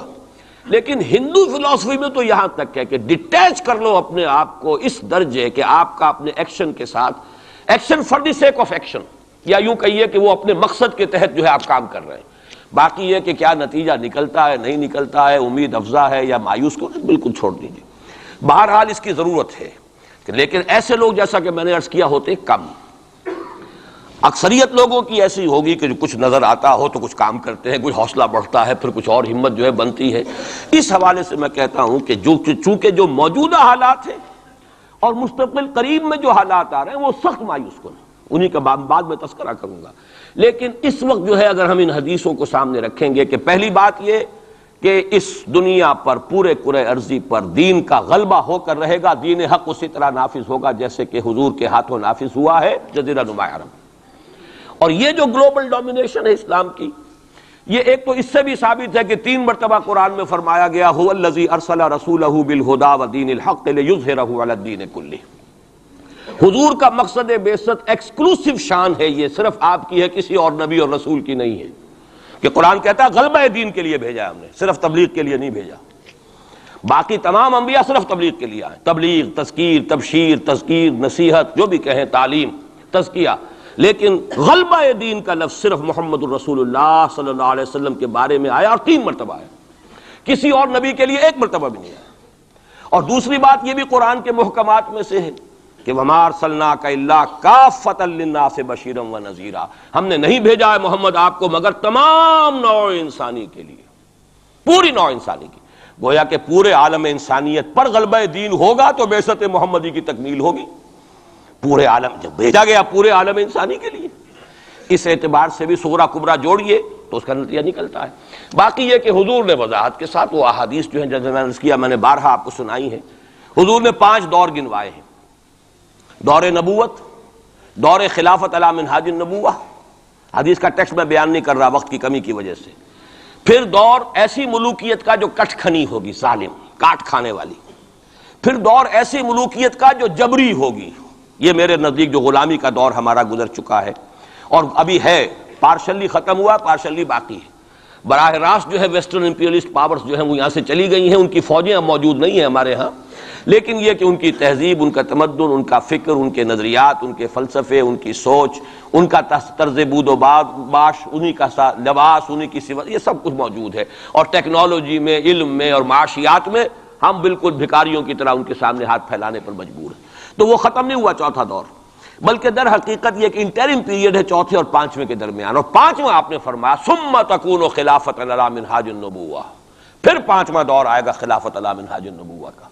اور اس وقت گویا کہ پوری جو یہ عالم انسانیت ہے یہ اس چوتھے اور 5ویں دور کے درمیان میں ہے، یہ ایک درمیان کا عرصہ ہے، نو مینز لینڈ کہہ لیجئے اس کو، یا یہ کہ برزخی یہ دور ہے۔ وہ جو دور تھا امپیریلزم کا، مغربی امپیریلزم، غیر مسلموں کی ہم پر حکومت، ملکن جبرین، اور وہ خلافت علی منہاج النبوہ۔ پھر وہ 2 حدیثیں حضرت ثوبان رضی اللہ تعالی عنہ سے جو کہ مسلم شریف میں مروی ہے کہ مجھے اللہ تعالیٰ نے ساری زمین سکیڑ کر دکھا دی، یہاں تک کہ میں نے اس کے سارے مشرق دیکھ لیے، سارے مغرب دیکھ لیے۔ وَإِنَّ أُمَّتِي سَيَبْلُغُ مُلْكُهَا مَا زُوِيَ لِي مِنْهَا، اور سن لو کہ میری امت کی حکومت ان تمام علاقوں پر قائم ہو کر رہے گی جو مجھے سکیڑ کر دکھا دیے گئے۔ اب اس کے بعد مجھے تو کوئی شک ہے نہیں، صحیح ہے میں سے ہے روایت، صحیح مسلم، بعض حضرات کے نزدیک تو صحیح مسلم کا درجہ صحیح بخاری سے بھی بلند ہے، لیکن یہ کہ اکثر و بیشتر جو ہے ٹاپ پر صحیح ہیں جنہیں ہم کہتے ہیں صحیح بخاری، صحیح مسلم، یہ حدیث کے مجموعے میں سب سے اوپر ہے۔ اچھا، دوسری حدیث حضرت مقداد ابن اسود سے، لا يبقى على الارض بیت وبر ولا مدر الا ادخل اللہ فیہ کلمۃ الاسلام، اللہ تعالیٰ اس روئے ارضی پر ایک گھر نہیں چھوڑے گا، نہ اینٹ گارے کا بنا ہوا گھر، نہ کوئی کمبلوں کا بنا ہوا خیمہ جس میں اسلام کو داخل نہ کر دیں۔ البتہ اسلام کا داخلہ 2 طریقوں سے ہوگا، بعز عزیز و ذل ذلیل، یا تو گھر والا اور خیمے والا اسلام قبول کر لے گا تو اسلام کے اعزاز کے ساتھ اس کا بھی اعزاز ہو گیا، وَلِلَّهِ الْعِزَّةُ وَلِرَسُولِهِ وَلِلْمُؤْمِنِينَ، عزت تو ہے اللہ کے لیے، اس کے رسول کے لیے، اہل ایمان کے لیے، گھر والا بھی اس کا اعزاز ہوا، اس کے گھر میں اسلام داخل ہوا اس کے اعزاز کے ساتھ۔ اگر نہیں قبول کرے گا تو نیچے ہو کر رہنا پڑے گا، یؤت الجزیۃ عن ید وہم صاغرون، چھوٹے ہو کر جزیہ پیش کرنا ہوگا۔ تو گویا کہ اسلام تو اس کے گھر میں بھی داخل ہو گیا، لیکن وہ بدبخت اعزاز اسلام سے خود محروم رہا، لیکن غلبہ تو ہو گیا نا۔ یدخلون فی دین اللہ افواجا کی وہ شکل تو ہو گئی کہ اللہ کا دین جو ہے وہ غالب ہو گیا، اطاعت تو انہیں کرنی پڑے گی، اسلام کی بالادستی قبول کرنی ہوگی، رہیں ہندو رہیں سکھ رہیں پارسی رہیں عیسائی رہیں، پرسنل لاء میں ان کی جان مال عزت آبرو کی حفاظت کا ذمہ بھی لیا جائے گا، ان کے عقائد کو بھی زبردستی نہیں بدلوایا جائے گا، ان کے مندروں گردواروں اور کلیساؤں اور سلوتاس جو ہیں سینیگاگز ان کی حفاظت کی جائے گی، لیکن بالادستی اسلام کی ہوگی۔ یہ ہے مسند احمد ابن حنبل کی روایت ہے حضرت مقداد ابن اسود سے۔ تو پہلی بات تو یہ ہے کہ یہ یقین، کم سے کم مجھے تو اس کا یقین حاصل ہے الحمدللہ، اور میں چاہتا ہوں کہ ہر شخص، ہر مسلمان کے دل میں یقین پیدا ہو۔ لیکن اس سے پہلے ایک اور دور ہے، وہ دور ہے کہ جس کو ہمارے اس زمانے میں آ کر 2 طبقوں نے اس کے بارے میں اتنی غلط فہمیاں پیدا کی ہیں، اور اکثر ہمارے پڑھے لکھے بزوں میں خیش راسخ العقیدہ مسلمانوں کے اندر بھی دلوں میں نقب لگی ہوئی ہے۔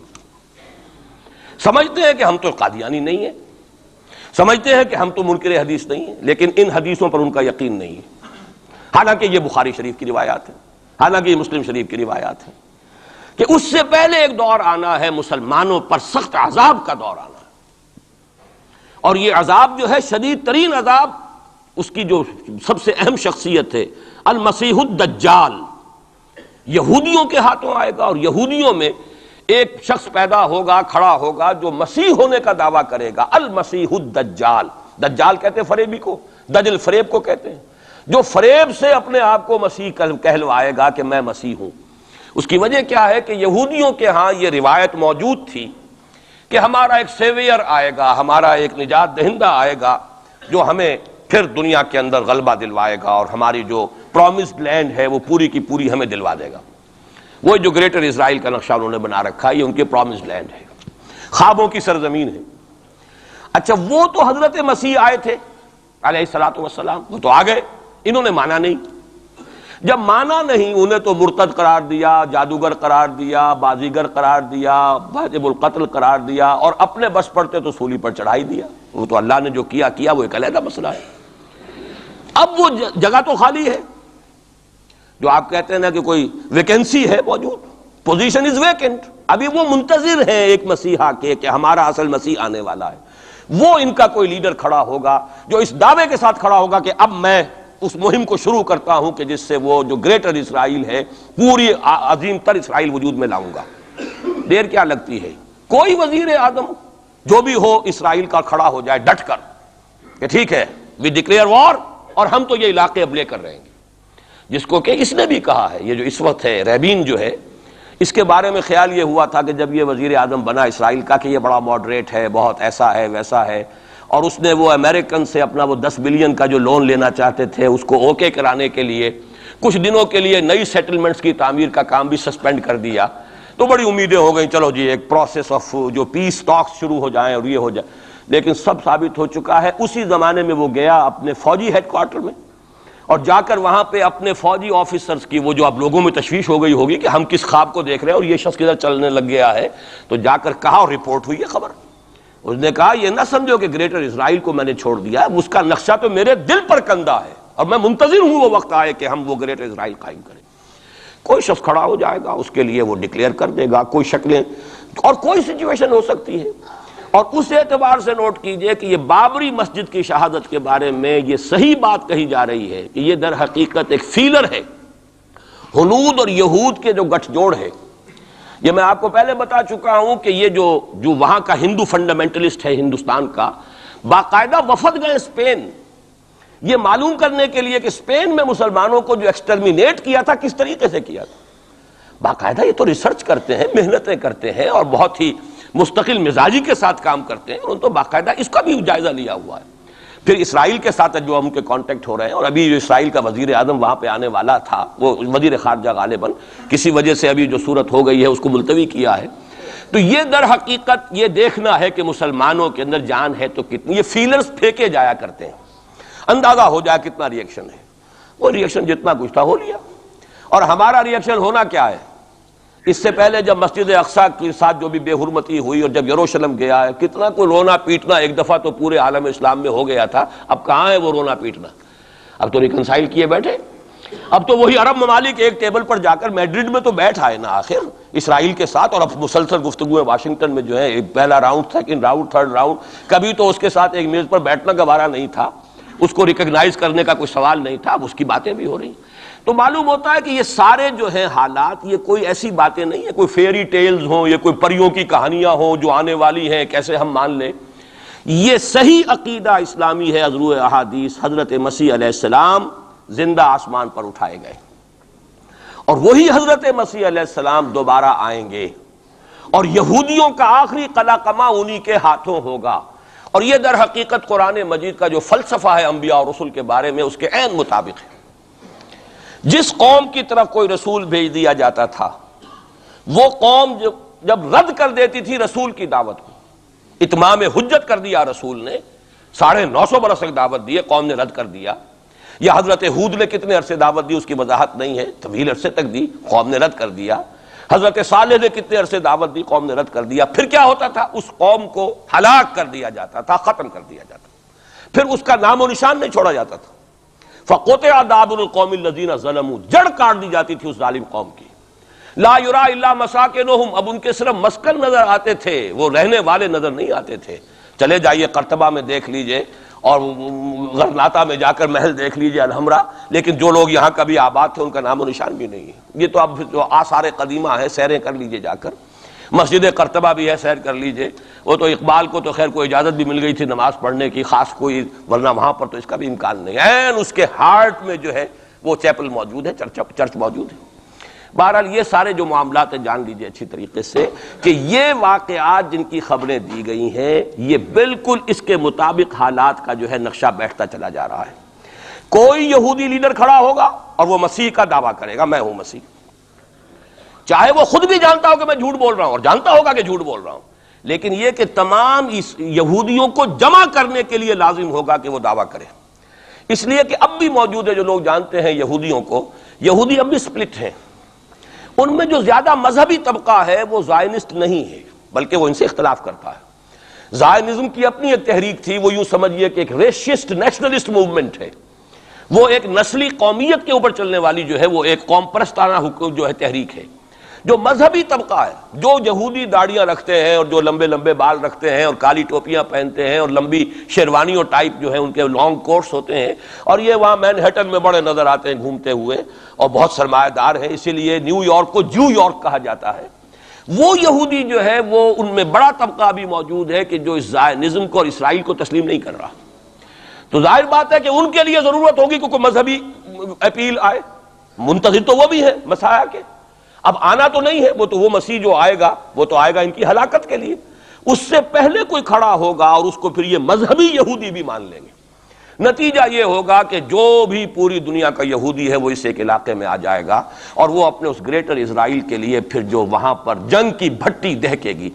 یہ کتاب الملاحم، اکثر جو حدیث کی کتابیں ان کے آخر میں آ کے کتاب الملاحم کا باب ہے علیحدہ علیحدہ، جس میں کہ اس دور کی خبروں کا جو ہے حضور نے پوری پیشن گوئیاں کی ہیں کہ یہ کچھ ہونا ہے۔ جہاں تک المسیح الدجال کا تعلق ہے اس کے بارے میں تو الفاظ یہ ہیں کہ کوئی نبی اللہ کا ایسا نہیں گزرا کہ جس نے مسیح الدجال کی فتنے سے خود پناہ طلب نہ کی ہو اللہ کی۔ خود حضور کی جو دعائیں ہیں معصورہ اس میں ہے وَأَعُوذُ بِكَ مِن فِتْنَةِ الْمَسِيحِ الدَّجَّالِ، اے اللہ میں تیری پناہ طلب کرتا ہوں فتنت مسیح الدجال سے۔ وہ فتنہ اب سر پر آیا ہوا ہے، یہ چند سالوں کی بات ہے، اور اکثر و بیشتر کچھ اور حوالوں سے بھی، وہ نوسٹروڈیمس کے حوالے سے ہو یا کسی اور کے حوالے سے ہو، پیشین گوئیاں وغیرہ، دنیا میں اس وقت پوری اس فضا کے اندر جو مذہبی فضا ہے یورپ کی وہ بھی بہت پریگننٹ ہے اس حوالے سے کہ یہ پیشین گوئیاں اور اس طرح کی خبریں اور اس طرح کی آمد۔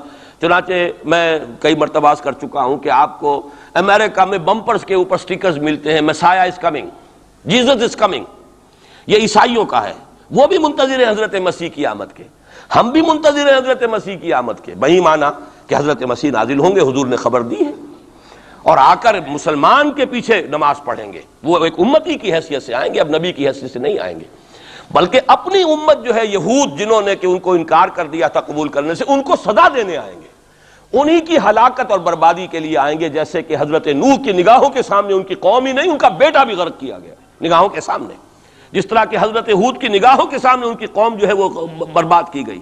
اسی طریقے سے اللہ کا یہ قانون رہا ہے کہ جس قوم کی طرف رسول بھیج دیا اس قوم نے اگر رد کر دیا دعوت کو، اس قوم کو اسی رسول کے سامنے ہلاک کیا گیا تاکہ نظر آ جائے کہ یہ تمہارے جو مجرم ہیں یہ کیفر کردار کو پہنچ گئے۔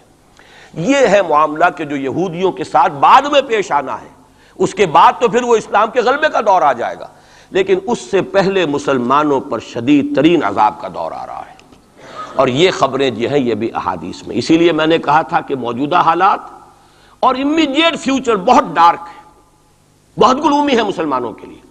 البتہ مسلمانوں میں اور مسلمانوں میں ایک فرق ہے، یہ اس کو نوٹ، یہ میں ساری باتیں جو کہہ رہا ہوں محکمات قرآنی کی بنیاد پر کہہ رہا ہوں۔ میرا تو بہرحال جو بھی اب زندگی گزری ہے قرآن مجید کے پڑھنے پڑھانے میں گزری ہے، اسی پر سوچ بچار ہے، گفتگو میری ہے تو قرآن کے حوالے سے الحمدللہ، دعوت ہے تو قرآن کی ہے، تو میں جو کچھ کہہ رہا ہوں، لیکن اب ہر چیز کے لیے تفاصیل سے اور تفصیل کے ساتھ دلائل بیان کرنے کا یہ وقت نہیں ہے، مختلف مواقع پر میں اس کے لیے دلائل دیتا رہا ہوں۔ لیکن نوٹ کر لیجئے، میں نے اسی مسجد میں ایک دفعہ ہیومن جیوگرافی کا لفظ استعمال کیا تھا کہ یہ جو تاریخ انسانی ایک جغرافیہ بھی ہے، تقریباً 600 کروڑ دنیا میں اس وقت حضرت آدم کی نسل آباد ہے، ان میں سے 1/5 1 ارب سے زائد ہے، 120 کروڑ کے لگ بھگ ہیں مسلمان، ان سے دگنے ہیں عیسائی حضرت مسیح علیہ السلام کے نام لیوا، باقی جو ہے وہ پھر بقیہ ہیں، ہندو ہیں، بدھ ہیں، یہ ہیں وہ ہیں، لیکن یہ سمجھ لیجئے کہ یہ ہے ہمارا اس وقت ہیومن جیوگرافی کا ایک معاملہ۔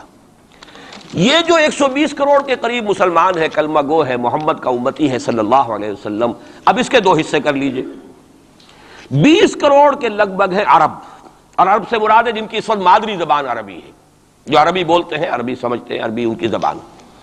نسلاً سب کے سب عرب نہیں ہیں، ان میں بربر بھی ہیں، شمالی افریقہ کے بربر ہیں نسلی طور پر، لیکن یہ کہ جب مسلمان وہاں غالب آ گئے ان کی زبان ہی ختم ہو گئی، تہذیب بھی ختم ہو گئی، وہ بالکل پورے عربائزڈ ہو گئے، یہاں تک کہ سوڈانی پورے عربائزڈ ہیں، ان کی عربی زبان ہے، عربی بولتے ہیں۔ تو یہ سب کے سب جو اس وقت میں عرب جو کہہ رہا ہوں وہ در حقیقت عرب جو کہ عربی بولنے والے عرب ہیں، اور دوسرے جو ہے نان عرب وہ تقریباً 100 کروڑ ہیں۔ اور اس میں بھی نوٹ کر لیجئے ان میں سے لگ بھگ 40 کروڑ سب کانٹیننٹ میں آباد ہے، سب کانٹیننٹ پاکستان، بھارت اور بنگلہ دیش، 40 کروڑ۔ کتنی بڑی تعداد ہے امت مسلمہ کا 1/3۔ اگر ٹوٹل 120 کروڑ ہے تو ٹوٹل کا 1/3 جو ہے وہ ان 3 ملکوں کے اندر ہے جو کبھی ایک ہندوستان ہوتا تھا، اسی لیے میں اس کے لیے لفظ استعمال کرتا ہوں بر عظیم پاک و ہند، اس میں 40 کروڑ کے قریب مسلمان۔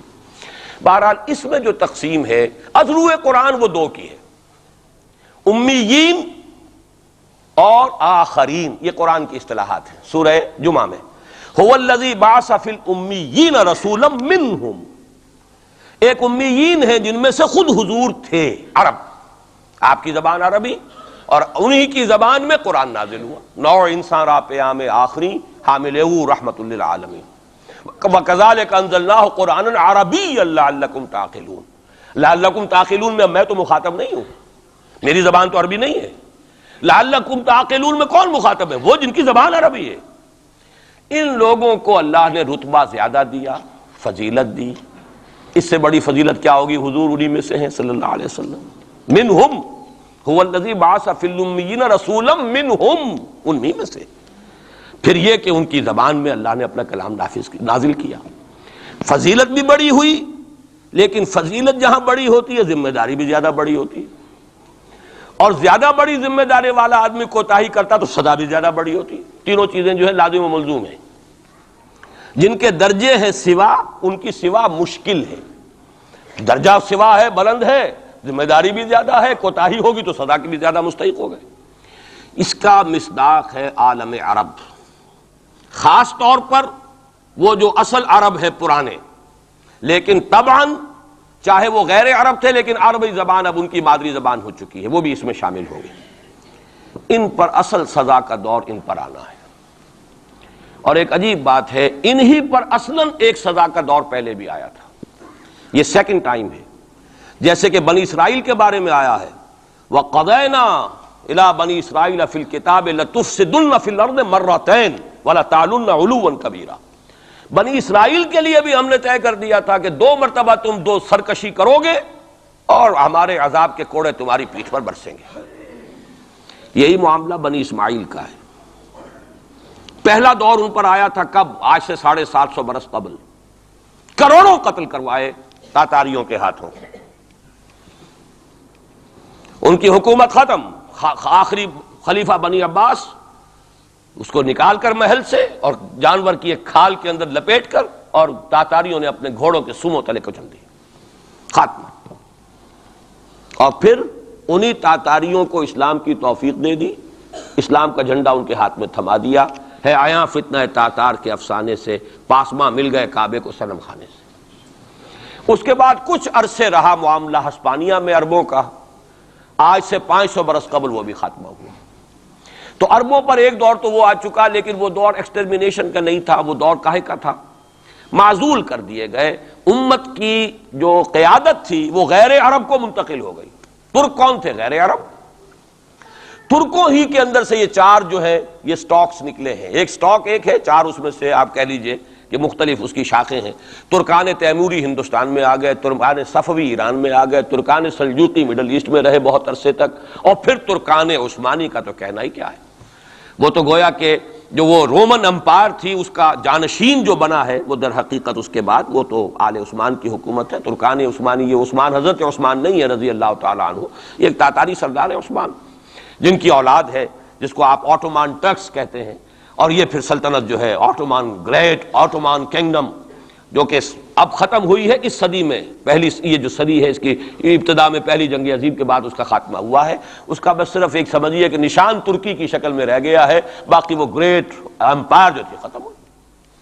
اسی کے ریمیننٹس بوسنیا میں بیٹھے ہوئے ہیں جن کے اوپر اس وقت ظلم ہو رہا ہے. انہی کے جیورجیا میں بیٹھے ہوئے. جیورجینز تو ہیں بھی اصل میں ٹرک، نسلن ٹرک ہیں. بوسنینز جو ہے ٹرکس نہیں ہیں، لیکن یہ اسی زمانے میں اسلام لائے تھے جبکہ یہاں پر آل عثمان کی حکومت قائم ہوئی تھی اور پورا مشرقی یورپ جو ہے وہ ترکان عثمانی کے زیر نگی تھا.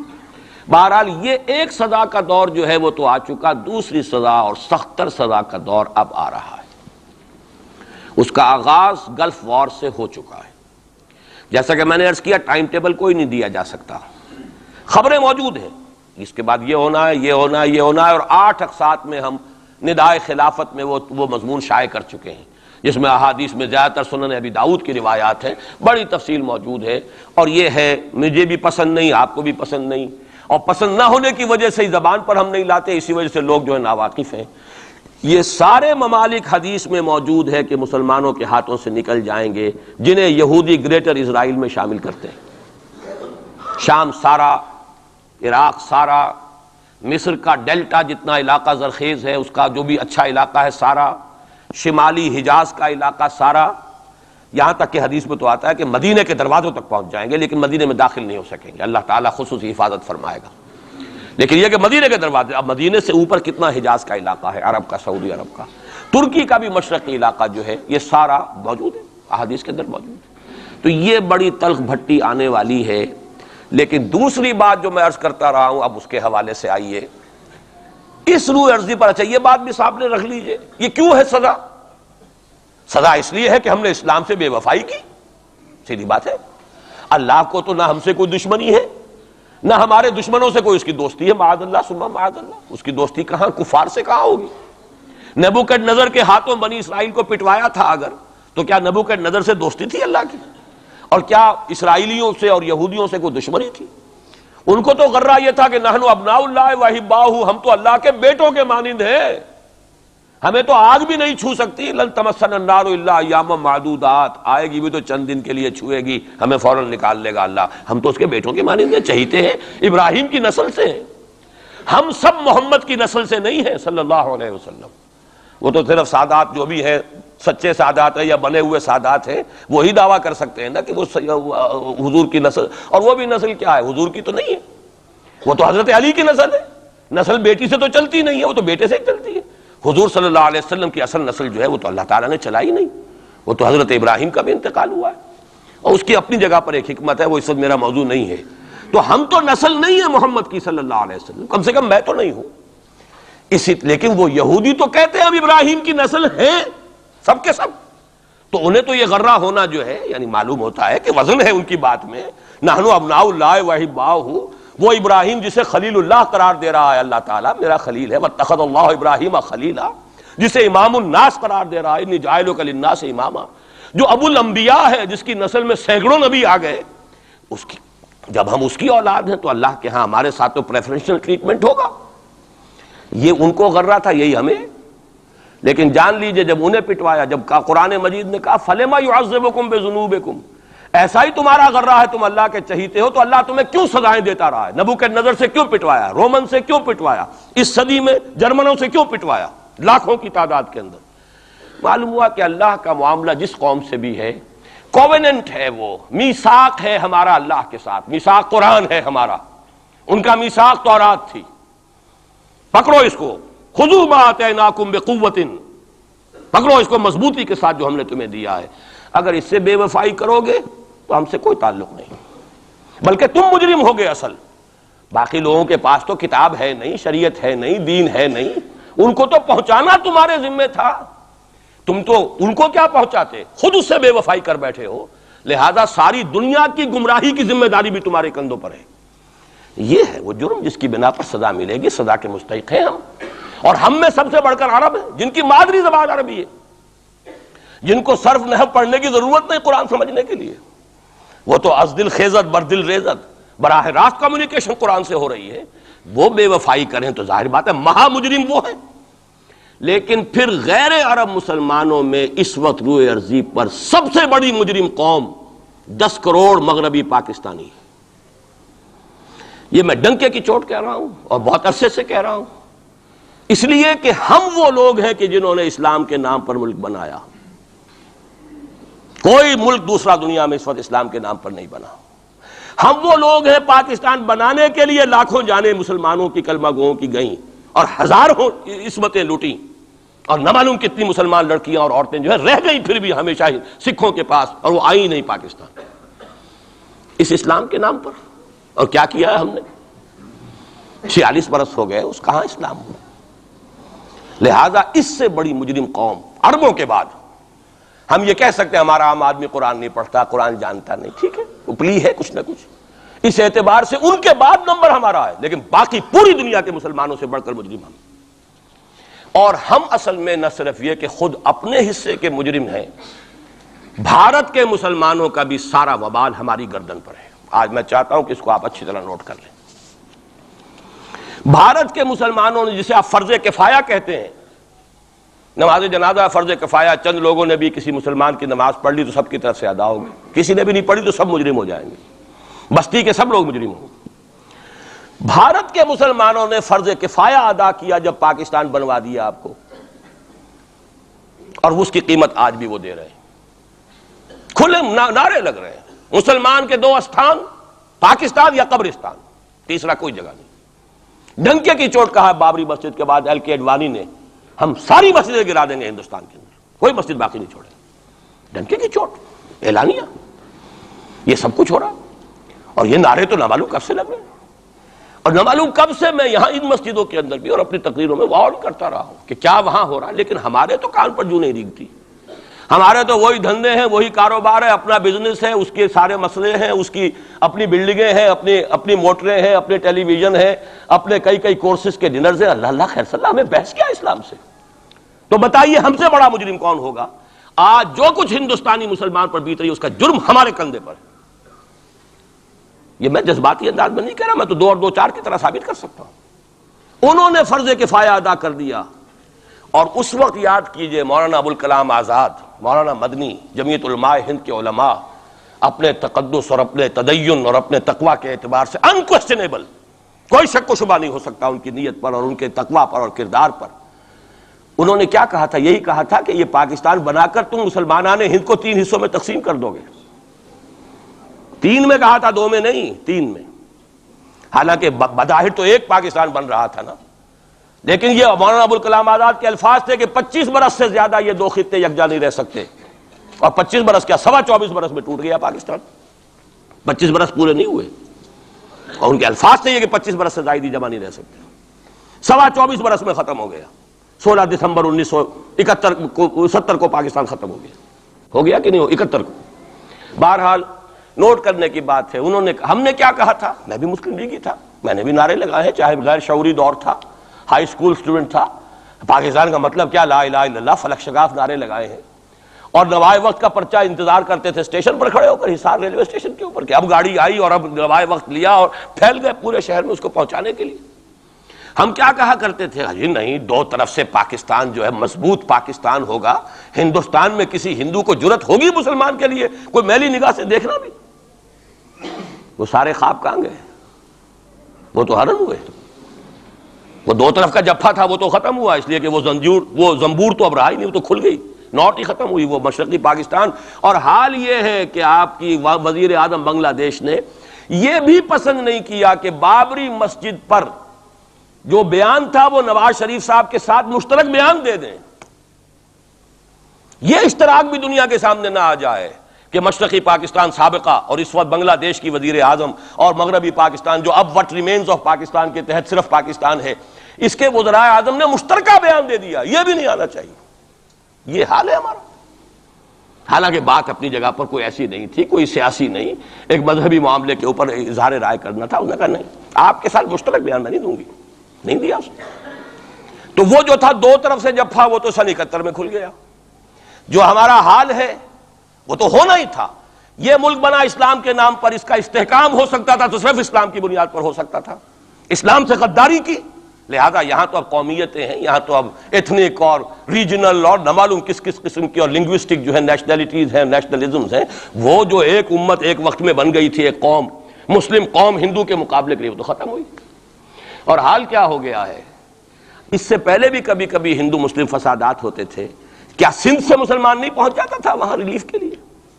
کیا پنجاب سے اور سرحد سے مسلمان نہیں جاتے تھے؟ بہار نہیں گئے تھے؟ کیا کانپور کی مسجد شہید ہوئی تھی 1915 میں تو پوری ہندوستان سے مسلمان نہیں پہنچ گئے؟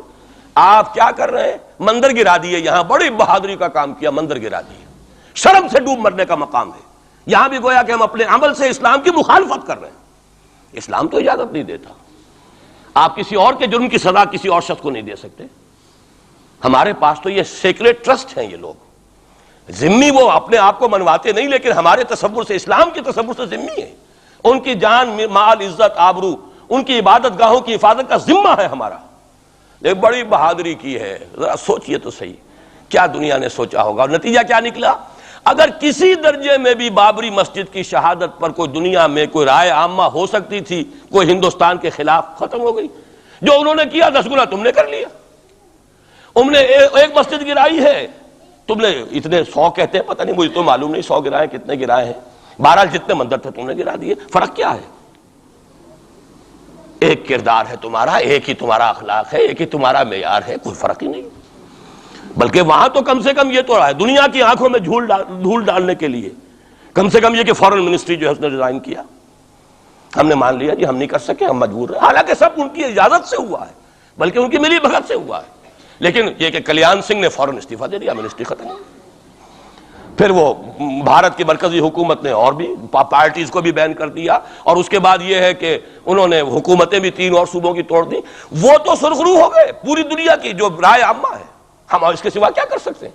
ہمارا ایک دستور ہے، دستور میں جو بھی صوبائی حکومت ہوتی ہے اس کی اجازت کے بغیر ہم فوج بھیج نہیں سکتے۔ وہاں پہ صوبائی حکومت تھی، اس نے ہمیں یقین دہانی کرائی تھی، سپریم کورٹ کو بھی یقین دہانی کرا دی تھی کہ مسجد کو کچھ نہیں ہوگا، تو ہم تو اس کے اوپر ڈیپینڈ کر رہے تھے۔ ہے سب جھوٹ، سب کو پتا تھا جو کچھ ہوگا، اندر خانے ملی بھگت تھی، لیکن یہ ہے کہ کم سے کم انہوں نے فیس سیونگ کے لیے ان کے پاس مواد موجود ہے، آپ کے پاس تو وہ بھی نہیں۔ آپ کے تو اخبارات نے لکھا ہے کہ کارپوریشنز کے ٹریکٹرز جو ہیں گئے ہیں گرانے کے لیے، اور وزراء جو ہیں، ایک وزیر کا نادر پرویز کا تو نام آیا ہے، اخبار میں خبر تھی، ہم نے بھی پڑھی تھی، فوٹو بھی دیکھا تھا کہ وہ خود ہاتھ میں پھاوڑا لے کر جو ہے وہ منظر گرانے کے لیے چلے۔ یہ جو صورتحال ہے جان لیجئے، اس وقت میں آپ کو بتانا چاہتا ہوں ہندوستان کے مسلمان پر تو جو قیامت بیت رہی ہے۔ میں نے اپنا ایک تاثر کچھ عرصے پہلے یہاں شد بیان کیا تھا، رہا ہے میرا تاثر، اور وہ ہے اصل میں وہ لاسٹ سپر جو ہے انجیل میں جس کا تذکرہ ہے حضرت مسیح علیہ السلام نے جو آخری کھانا رفع سماوی سے قبل کھایا ہے اس باغ میں جہاں روپوش تھے اپنے حواریین کے ساتھ۔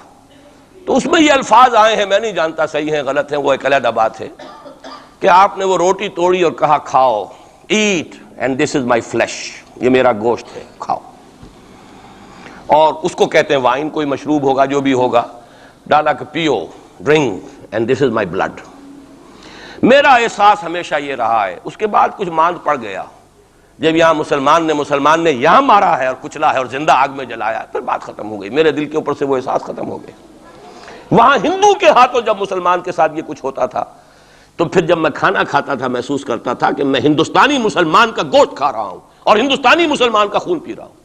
یہ ہمیں عیش جو یہاں حاصل ہے، جو آرام حاصل ہے، جو ہمیں یہاں پر سہولتیں حاصل ہیں، جو معاشی اس کی کاسٹ پر ہے۔ اس نے آپ کو یہ ملک لے کر دیا اور آج تک اس کی قیمت ادا کر رہا ہے، اور ہم جو ہے عیش کر رہے ہیں، گل چھرے اڑا رہے ہیں۔ یہاں جس کے پاس 2 پیسے ہو گئے برقع اتار کے اس نے پھینک دیا، یہ معلوم ہوتا ہے کہ یہ تو مفلسی کو چھپانے کا ذریعہ تھا۔ 4 پیسے ہوں، اچھے کپڑے پہنے ہوئے ہوں، میک اپ صحیح کیا ہوا ہو، تو پھر برقعے کی کیا ضرورت ہے؟ اور میں نے شاید سنا ہے آپ کو، مجھ سے تو چند لڑکیوں نے یہ الفاظ کہے باقاعدہ۔ میں جب پریکٹس کرتا تھا لاہور میں کرشن نگر میں، تو ایک گھرانے کی، اور مجھے معلوم ہوا کہ ان کے والد انتہائی نیک تہجد گزار، کئی لڑکیاں تھیں بہنیں، ایک ہی تقریباً عمر 200 سے 1.5 سال کی، کبھی وہ آتی تھی کلینک میں میرے تو برقعے سمیت، کبھی آ رہے ہیں تو بغیر برقعے کے۔ تو میں نے پوچھا یہ کیا تماشا ہے آپ لوگوں کا، کبھی بغیر برقعے کے کبھی برقعے سمیت۔ صاف جواب دیا، میں ان کے الفاظ کوٹ اینڈ کوٹ میں ان کے الفاظ کوٹ کر رہا ہوں، ڈاکٹر صاحب جب ہمیں کوئی میک اپ کرنے کا، کپڑے بدلنے کا موقع نہیں ملتا تو ہم برقع پہن لیتے ہیں، اور جب ہمیں موقع ملتا پھر ہم برقع کائے کو پہن۔ تو گویا کہ اس کو چھپانے کا ذریعہ برقع ہے کہ کپڑے میلے ہیں، میک اپ نہیں کیا تو لہذا برقع پہن لیا جائے۔ یہ ہے حال پاکستان میں اسلام کا جو ہم نے بنایا ہے۔ تو میں جو کچھ دیکھ رہا ہوں وہ یہ ہے کہ ہندوستان میں تو قیامت، اب وہاں جو آفیشیل فگرز ہیں 1000 1200 کتنے ہیں، لیکن کم سے کم 10,000 آدمی، اور اب یہ چین ہے فسادات کی۔ کل کے اخبار میں احمد آباد کی تھی، کبھی کہیں ہے کبھی کہیں ہے، اور واقعہ یہ ہے کہ تبصرے یہ ہو رہے ہیں کہ ہندو فنڈامنٹلزم از آن دی رائز۔ یہ جو کچھ ہوا ہے، جتنا بھی اس کے اندر ان کو گرایا گیا ہے، ان کی حکومتیں گرائی گئی ہیں، اس سے انہیں تقویت حاصل ہو رہی ہے۔ They are getting stronger and stronger.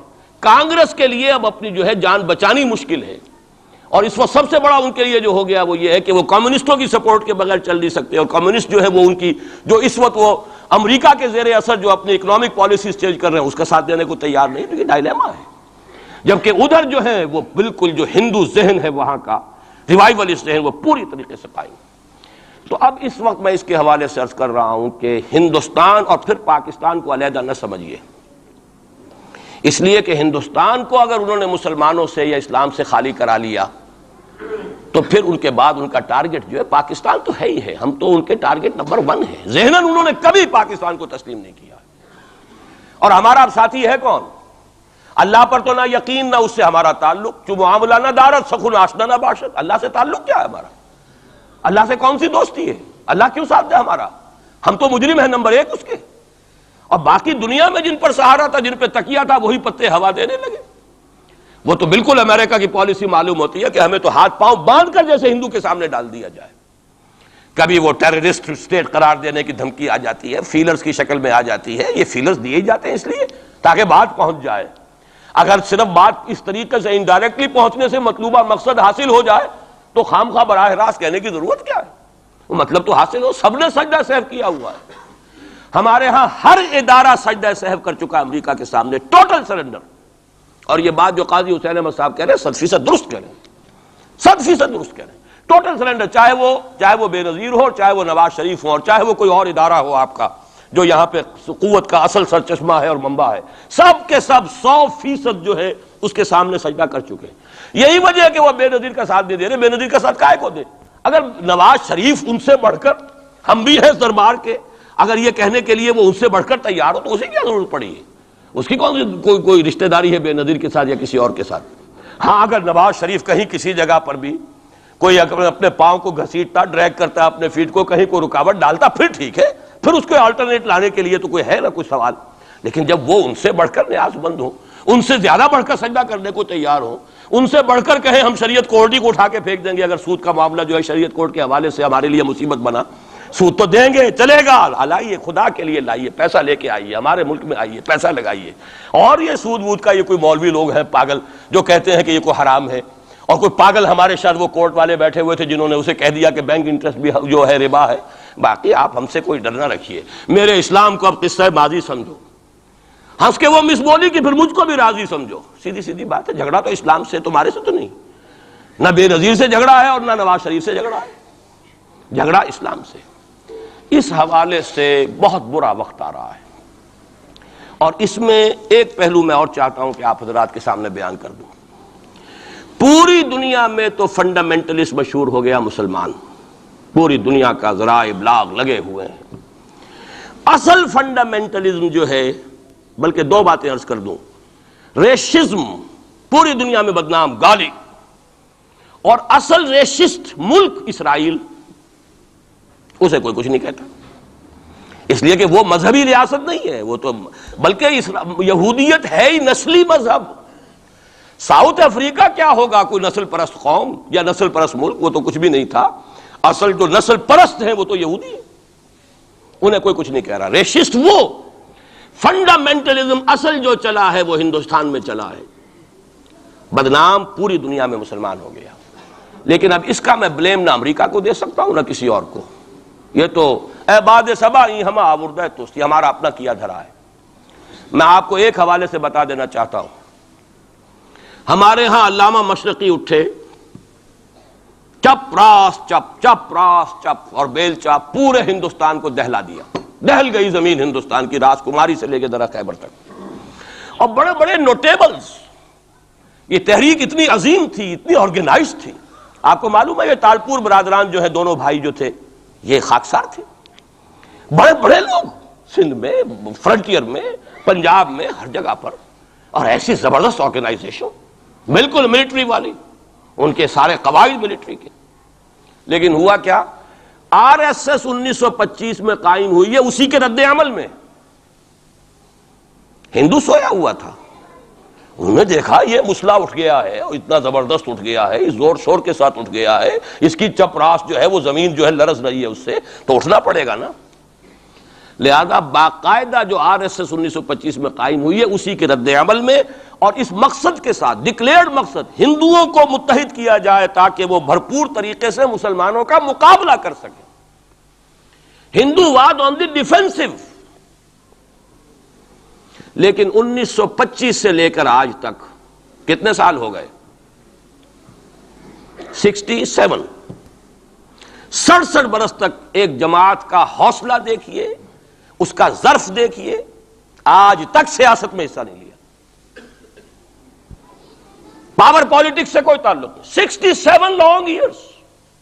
اتنی فالوئنگ ہے کہ ویسٹ میں تو اتنی موٹی موٹی کتابیں چھپی ہیں. شکاگو یونیورسٹی سے اتنی موٹی کتاب تھی، برادرہڈ ان سیفرن، آر ایس ایس کے اوپر ڈاکومنٹ. 25 لاکھ ان کا اس وقت کارڈر موجود ہے جو کہ ان کا ٹرینڈ ہے والنٹیئر. لیکن وہ جماعت الیکشن میں نہیں آئی. کچھ اپنے اثر تحت کچھ اور لوگوں کو لڑو، اور آپ نے نام بھی نہیں سنا ہوگا، اس کے 3 امیر یا گرو جو ہیں گزر چکے ہیں، تیسرا ہے اس وقت.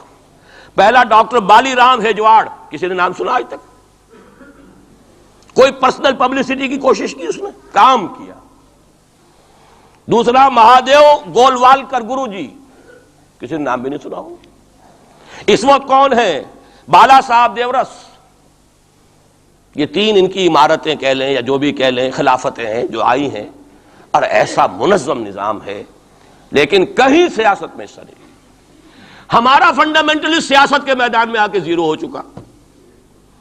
پہلے تو علامہ مشرقی اٹھے تھے، وہ تو ویسے ہی ایک جوش کے اندر آ کر ایک خاص جذباتی کیفیت میں اپنی موومنٹ کو کال آف کر کے بیٹھ گئے. 10 لاکھ آدمی، غالباً 10 لاکھ کی فگر تھی، 10 لاکھ یا 1 لاکھ جتنے بھی تھے، میں فگر کے بارے میں نہیں کہہ سکتا، دلی میں جمع نہیں ہوں گے تو میں پارٹی کو ڈسبینڈ کر دوں گا. وہ چند افراد کی کمی رہ گئی تھی اس فگر سے، تو اسی غصے میں آ کر پارٹی ڈسبینڈ، ختم. اب وہ خاکسار ہمارے ہاں تو رہ گئے ہیں، کبھی کسی خاص سیریمنی کے موقع پر کچھ سلامی دینے کے لیے چپراس کرتے آ جاتے ہیں بیچارے. وہ ان کے تو کوئی نام و نشان بس اس معنی میں ہے کہیں. اللہ اللہ خیر سے. اصل فنڈامنٹلسٹ آرگنائزیشن جماعت اسلامی ابھری، لیکن اس نے پاکستان میں آتی پاور پالیٹکس کے اس کے اندر اپنے آپ کو دفن کر کے زیرو کر دیا. وہاں یہ معاملہ چل رہا ہے. یہ ہے اصل میں جو فرق آپ کو سمجھنا چاہیے. یہ 1925 یہ جو دوسری جماعتیں ہیں، وی ایچ پی ہے، وشوا ہندو پریشد، یہ اس کی ایک ذیلی تنظیم ہے، جیسے جماعت اسلامی کی ذیلی تنظیمیں ہیں اسی طرح کی ذیلی تنظیم ہے. آر ایس ایس خود کبھی نہیں آئی پالیٹکس میں، اور 2 مرتبہ تاریخ میں اس کو بین کیا جا چکا ہے ہندوستان میں. چونکہ آر ایس ایس کا آدمی تھا جس نے گاندھی کو ایسیسینیٹ کیا تھا 1948 میں. دی پارٹی واز بینڈ. اس کے بعد جب اندرا گاندھی کا دور آیا ہے وہ ایمرجنسی کا، اس میں بھی پارٹیز اس نے بین کی تھی، آر ایس ایس بھی بین ہوئی ہے، لیکن ہر مرتبہ پہلے سے زیادہ ابھر کر آئی ہے وہ. اور آج یہ سب کے سب وی ایچ پی والے، بی جے پی والے، یہ سب در حقیقت آر ایس ایس کے آدمی، اور یہ ان کا ڈکلیئرڈ ایم اب بن چکا ہے. اور حالات جو ہیں، ہم اس سزا کے بالکل مستحق ہو چکے ہیں. اسیاں سے کبھی ہم نے کنارہ نہ کیا، لیکن تیری رحمت نے گوارا نہ کیا. یہ تو ہو سکتا ہے اب بھی ہم اسی اللہ کی رحمت پر تو ادھار کھا سکتے ہیں، لیکن واقعہ یہ ہے کہ ہم اس سزا کے بالکل مجرم ہو چکے ہیں اور مستحق بن چکے ہیں. اور نظر یہ آ رہا ہے کہ اب حالات ہمارے لیے زیادہ سے زیادہ پیچیدہ سے پیچیدہ، مشکل سے مشکل، اور زیادہ سے زیادہ جو ہے گمبھیر ہوتے چلے جا رہے ہیں. بھارت میں ہندو فنڈامنٹلزم بڑی تیزی کے ساتھ ایک طوفانی شکل کے اندر آیا ہے، اور بھارت میں تو مسلمان تنظیم کوئی ہے ہی نہیں. آپ کے شاید علم میں آیا 2 جماعتیں بین کر دی، جماعت اسلامی بین. ارے جماعت اسلامی بھارت کی جو اصل جماعت ہے وہ تو ایک علمی کام کرنے والی، دعوتی کام کرنے والی، قرآن مجید کے تراجم شائع کی، سیاست میں تو ہے ہی نہیں ہوا. لیکن یہ کہ اس کا اور سوال ہی پیدا نہیں ہوتا ٹیررزم کا یا کسی درجے میں بھی کوئی اس طرح کی ایکٹیویٹی جماعت اسلامی. لیکن وہ ہے نا کہ وہ ترازو کا ایک پلڑا اگر ادھر 3 کو بین کیا تو ادھر بھی 2 تو ہوں کم سے کم، وہ جماعت اسلامی بھی بین ہو گئی. ہاں کشمیر میں جماعت اسلامی کا ایک رول ہے، لیکن کشمیر کی جماعت اسلامی علیحدہ جماعت اسلامی ہے، وہ ہندوستان کی جماعت اسلامی سے اس کا تعلق نہیں ہے۔ جیسے پاکستان کی جماعت اسلامی، مشرقی پاکستان یا بنگلہ دیش کی جماعت اسلامی، ہندوستان کی جماعت اسلامی اور کشمیر کی یہ چار علیحدہ ہیں بالکل، ان کا آپس میں تنظیمی رابطہ کوئی نہیں۔ کشمیر کی جماعت اسلامی یقیناً ہے، اور یہ سمجھتا ہوں میں، اور یہ صحیح بات ہے، بعض تبصرہ نگاروں نے لکھی بھی ہے کہ اصل میں اس وار سے انہوں نے کشمیر کے مسئلے میں جب یہ بین کیا ہے وہاں کی 3 ہندو جماعتوں کو، تو اس کے ساتھ ہی 2 مسلمانوں کو ایک لپیٹ میں لے کر پارٹیز کو، تو کشمیر میں جو جماعت اسلامی چونکہ ابھی تک وہ بینڈ نہیں تھی، اور جماعت اسلامی کا آرگنائزیشنل جو ہے بیکنگ مل رہی تھی حزب المجاہدین کو، جو وہاں پر جو بھی اس وقت جو جد و جہد کر رہی ہے، لہذا اس کو کمزور کرنے کے لیے کیا ہے۔ لیکن یہ کہ ہندوستان میں کوئی مسلمانوں کی لیڈرشپ ہے ہی نہیں، سارے قائدین تو پاکستان بنا کے پاکستان آ گئے تھے، رہ تو گئے تھے وہاں پہ وہی جمیعت علماء ہند کے لوگ، اس وقت بھی سنبھالا ہے تو انہوں نے سنبھالا ہے، مولانا حفظ الرحمان سیوہاروی نے سنبھالا ہے، مولانا ابوالکلام آزاد نے کچھ سنبھالا دیا جتنا بھی دے سکے ہیں، باقی مسلم لیگی تو سبھی آ گئے تھے، وہاں سے رہ کون گیا تھا؟ لے دے کر مدراس میں کوئی 1-2 اور کیرالہ کے اندر، کیرالہ میں البتہ یہ کہ راشٹریہ سیوک سنگھ کے مقابلے میں مسلم سیوک سنگھ قائم کیا گیا، اور وہ کام بہت اچھا کر رہے تھے، لیکن یہ کہ ان کو بھی بین کر دیا گیا، انہوں نے خود بھی اپنے آپ کو ڈیزالو کر لیا۔ انہوں نے کہا کہ جب ہمارا تو اصل مسئلہ جو ہے وہ راشٹریہ سیوک سنگھ سے ہے، اگر RSS بین ہو گئی تو ہمیں کوئی ضرورت ہی نہیں کام کرنے کی، انہوں نے خود بھی ڈیزالو کر لیا اپنے آپ کو۔ لیکن بہرحال یہ تو میں کچھ تفاصیل ہیں جو آپ کو بتا رہا ہوں، اصل بات یہ ہے کہ اس وقت ہندوستان میں مسلمانوں کی حالت بہت مخدوش ہے۔ ایک طرف وہاں یہود کے زیر اثر مسلمانان عرب پر تباہی کا دور، کسی بھی وقت کھڑا ہو سکتا ہے کوئی شخص مسیح بن کر، اور خبریں آ رہی ہیں مسیحی حلقوں کے اندر اور وہ یہودیوں کے اندر بھی کہ وہ تو در حقیقت کہیں پیدا بھی ہو چکا ہے اور کہیں پل رہا ہے، بڑھ رہا ہے، یہ ہے وہ ہے، اور جو گرانڈ ماسٹر ہے اس کا فری میسن کا، اس کا نام بھی کوئی صاحب مجھے کل بتا رہے تھے کہ اس کے گھر میں وہ شخص موجود ہے وغیرہ وغیرہ، واللہ عالم۔ لیکن یہ کہ جو کچھ میری جو بھی بات ہے وہ ہے قرآن اور حدیث کی روح سے۔ قرآن کا فلسفہ ہے کہ جس قوم کی طرف رسول بھیجا گیا اس نے اگر انکار کیا اس کو ختم کیا جاتا ہے۔ اس میں ایکسیپشن اب تک ہوئی ہے صرف یہود کی، رسولاً الی بنی اسرائیل کی حیثیت سے حضرت مسیح بھیجے گئے، انہوں نے رد کیا، یہ بھی کنڈیمڈ نیشن ہے، لیکن اس کو اللہ نے باقی رکھا ہوا ہے اس کا کوڑا مسلمان پر مارنے کے لیے، بدترین عذاب مسلمان پر لانے کے لیے، اس لیے کہ افضل امت بھی یہی تو ہے نا، سب سے بڑھ کر افضل، سارے نبیوں سے افضل ہمارا نبی صلی اللہ علیہ وسلم، اور ساری امتوں سے افضل ہم مسلمان امت، تو سب سے بڑی سخت سزا کے مستحق بھی تو پھر ہم ہی ہوں گے۔ یہ مولانا اصلاحی صاحب کا جملہ میں نے پہلے بھی کبھی سنایا ہے کہ وہ کہا کرتے ہیں ان کے خاص علاقے میں اعظم گڑھ میں کہ جب کسی کو سزا دینی ہوتی تھی تو چمار کے ہاتھوں جوتا لگواتے تھے اسے، تاکہ وہ اگر راجپوت کو راجپوت ہی جوتا مارے گا تو اس میں اتنا اس کو درد نہیں ہوگا جتنا کسی راجپوت کو چمار جو ہے اس کے ہاتھ سے جوتا لگوایا جائے۔ تو یہ یہودیوں کے ہاتھوں مسلمانوں کو پٹوانا در حقیقت یہ عذاب در عذاب ہے۔ ایک کنڈیمڈ نیشن، ملعون قوم، ضربت علیہم الذلۃ والمسکنۃ وباؤوا بغضب من اللہ، وہ قوم ہے جس کے ہاتھوں مسلمانوں پر ادھر بھی آ رہا ہے اور یہاں بھی سامنے آ چکا ہے۔ لیکن ابھی وقت ہے اور اس کے لیے میں لایا ہوں آپ کے لیے تحفے کے طور پر سورہ یونس کی ایک آیت۔ وہاں فرمایا گیا ہے فلولا كانت قرية آمنت فنفعها إيمانها إلا قوم يونس لما آمنوا كشفنا عنهم عذاب الخزي في الحياة الدنيا ومتعناهم إلى حين۔ رسولوں کی تاریخ میں ایک استثناء ہے، میں چند منٹ اضافی لے رہا ہوں، آپ لوگ بھی حاضر ہیں بھی اور میرا خیال ہے کہ دلچسپی آپ کی کم نہیں ہو رہی ہے، آیا بھی 4 مہینے بعد ہوں اس لیے وقت کا بھی زیادہ حق ہے میرا۔ ایک استثناء تو میں نے کہا یہودی، انہوں نے اپنے رسول کو اپنے اعتبار سے سولی پر چڑھایا لیکن ابھی تک بچے ہوئے ہیں، لیکن ان کی تو ہونی ہے وہ سزا جو آنی ہے حضرت مسیحی کے ہاتھوں آنی ہے۔ جب وہ دجال آئے گا، دجال کے ہاتھوں مسلمانوں کی خوب پٹائی ہو چکے گی، عرب مسلمانوں کی، پھر ان کو کیفر کردار تک پہنچانے کے لیے حضرت مسیح آئیں گے۔ یہ احادیث صحیحہ کے اندر بالکل صحیح، جس میں کسی شک و شبے کی گنجائش نہیں، اس میں گنجائش شک و شبے کی یا قادیانی کے لیے ہے یا منکر حدیث کے لیے، کسی راسخ العقیدہ مسلمان کے لیے ممکن نہیں۔ لیکن ایک استثناء اور رہا، اور وہ قوم یونس علیہ السلام۔ اس قوم کو بھی حضرت یونس علیہ السلام بھیجے گئے، اس کی طرف انہوں نے رد کر دیا۔ اور عذاب الہی کا فیصلہ ہو گیا.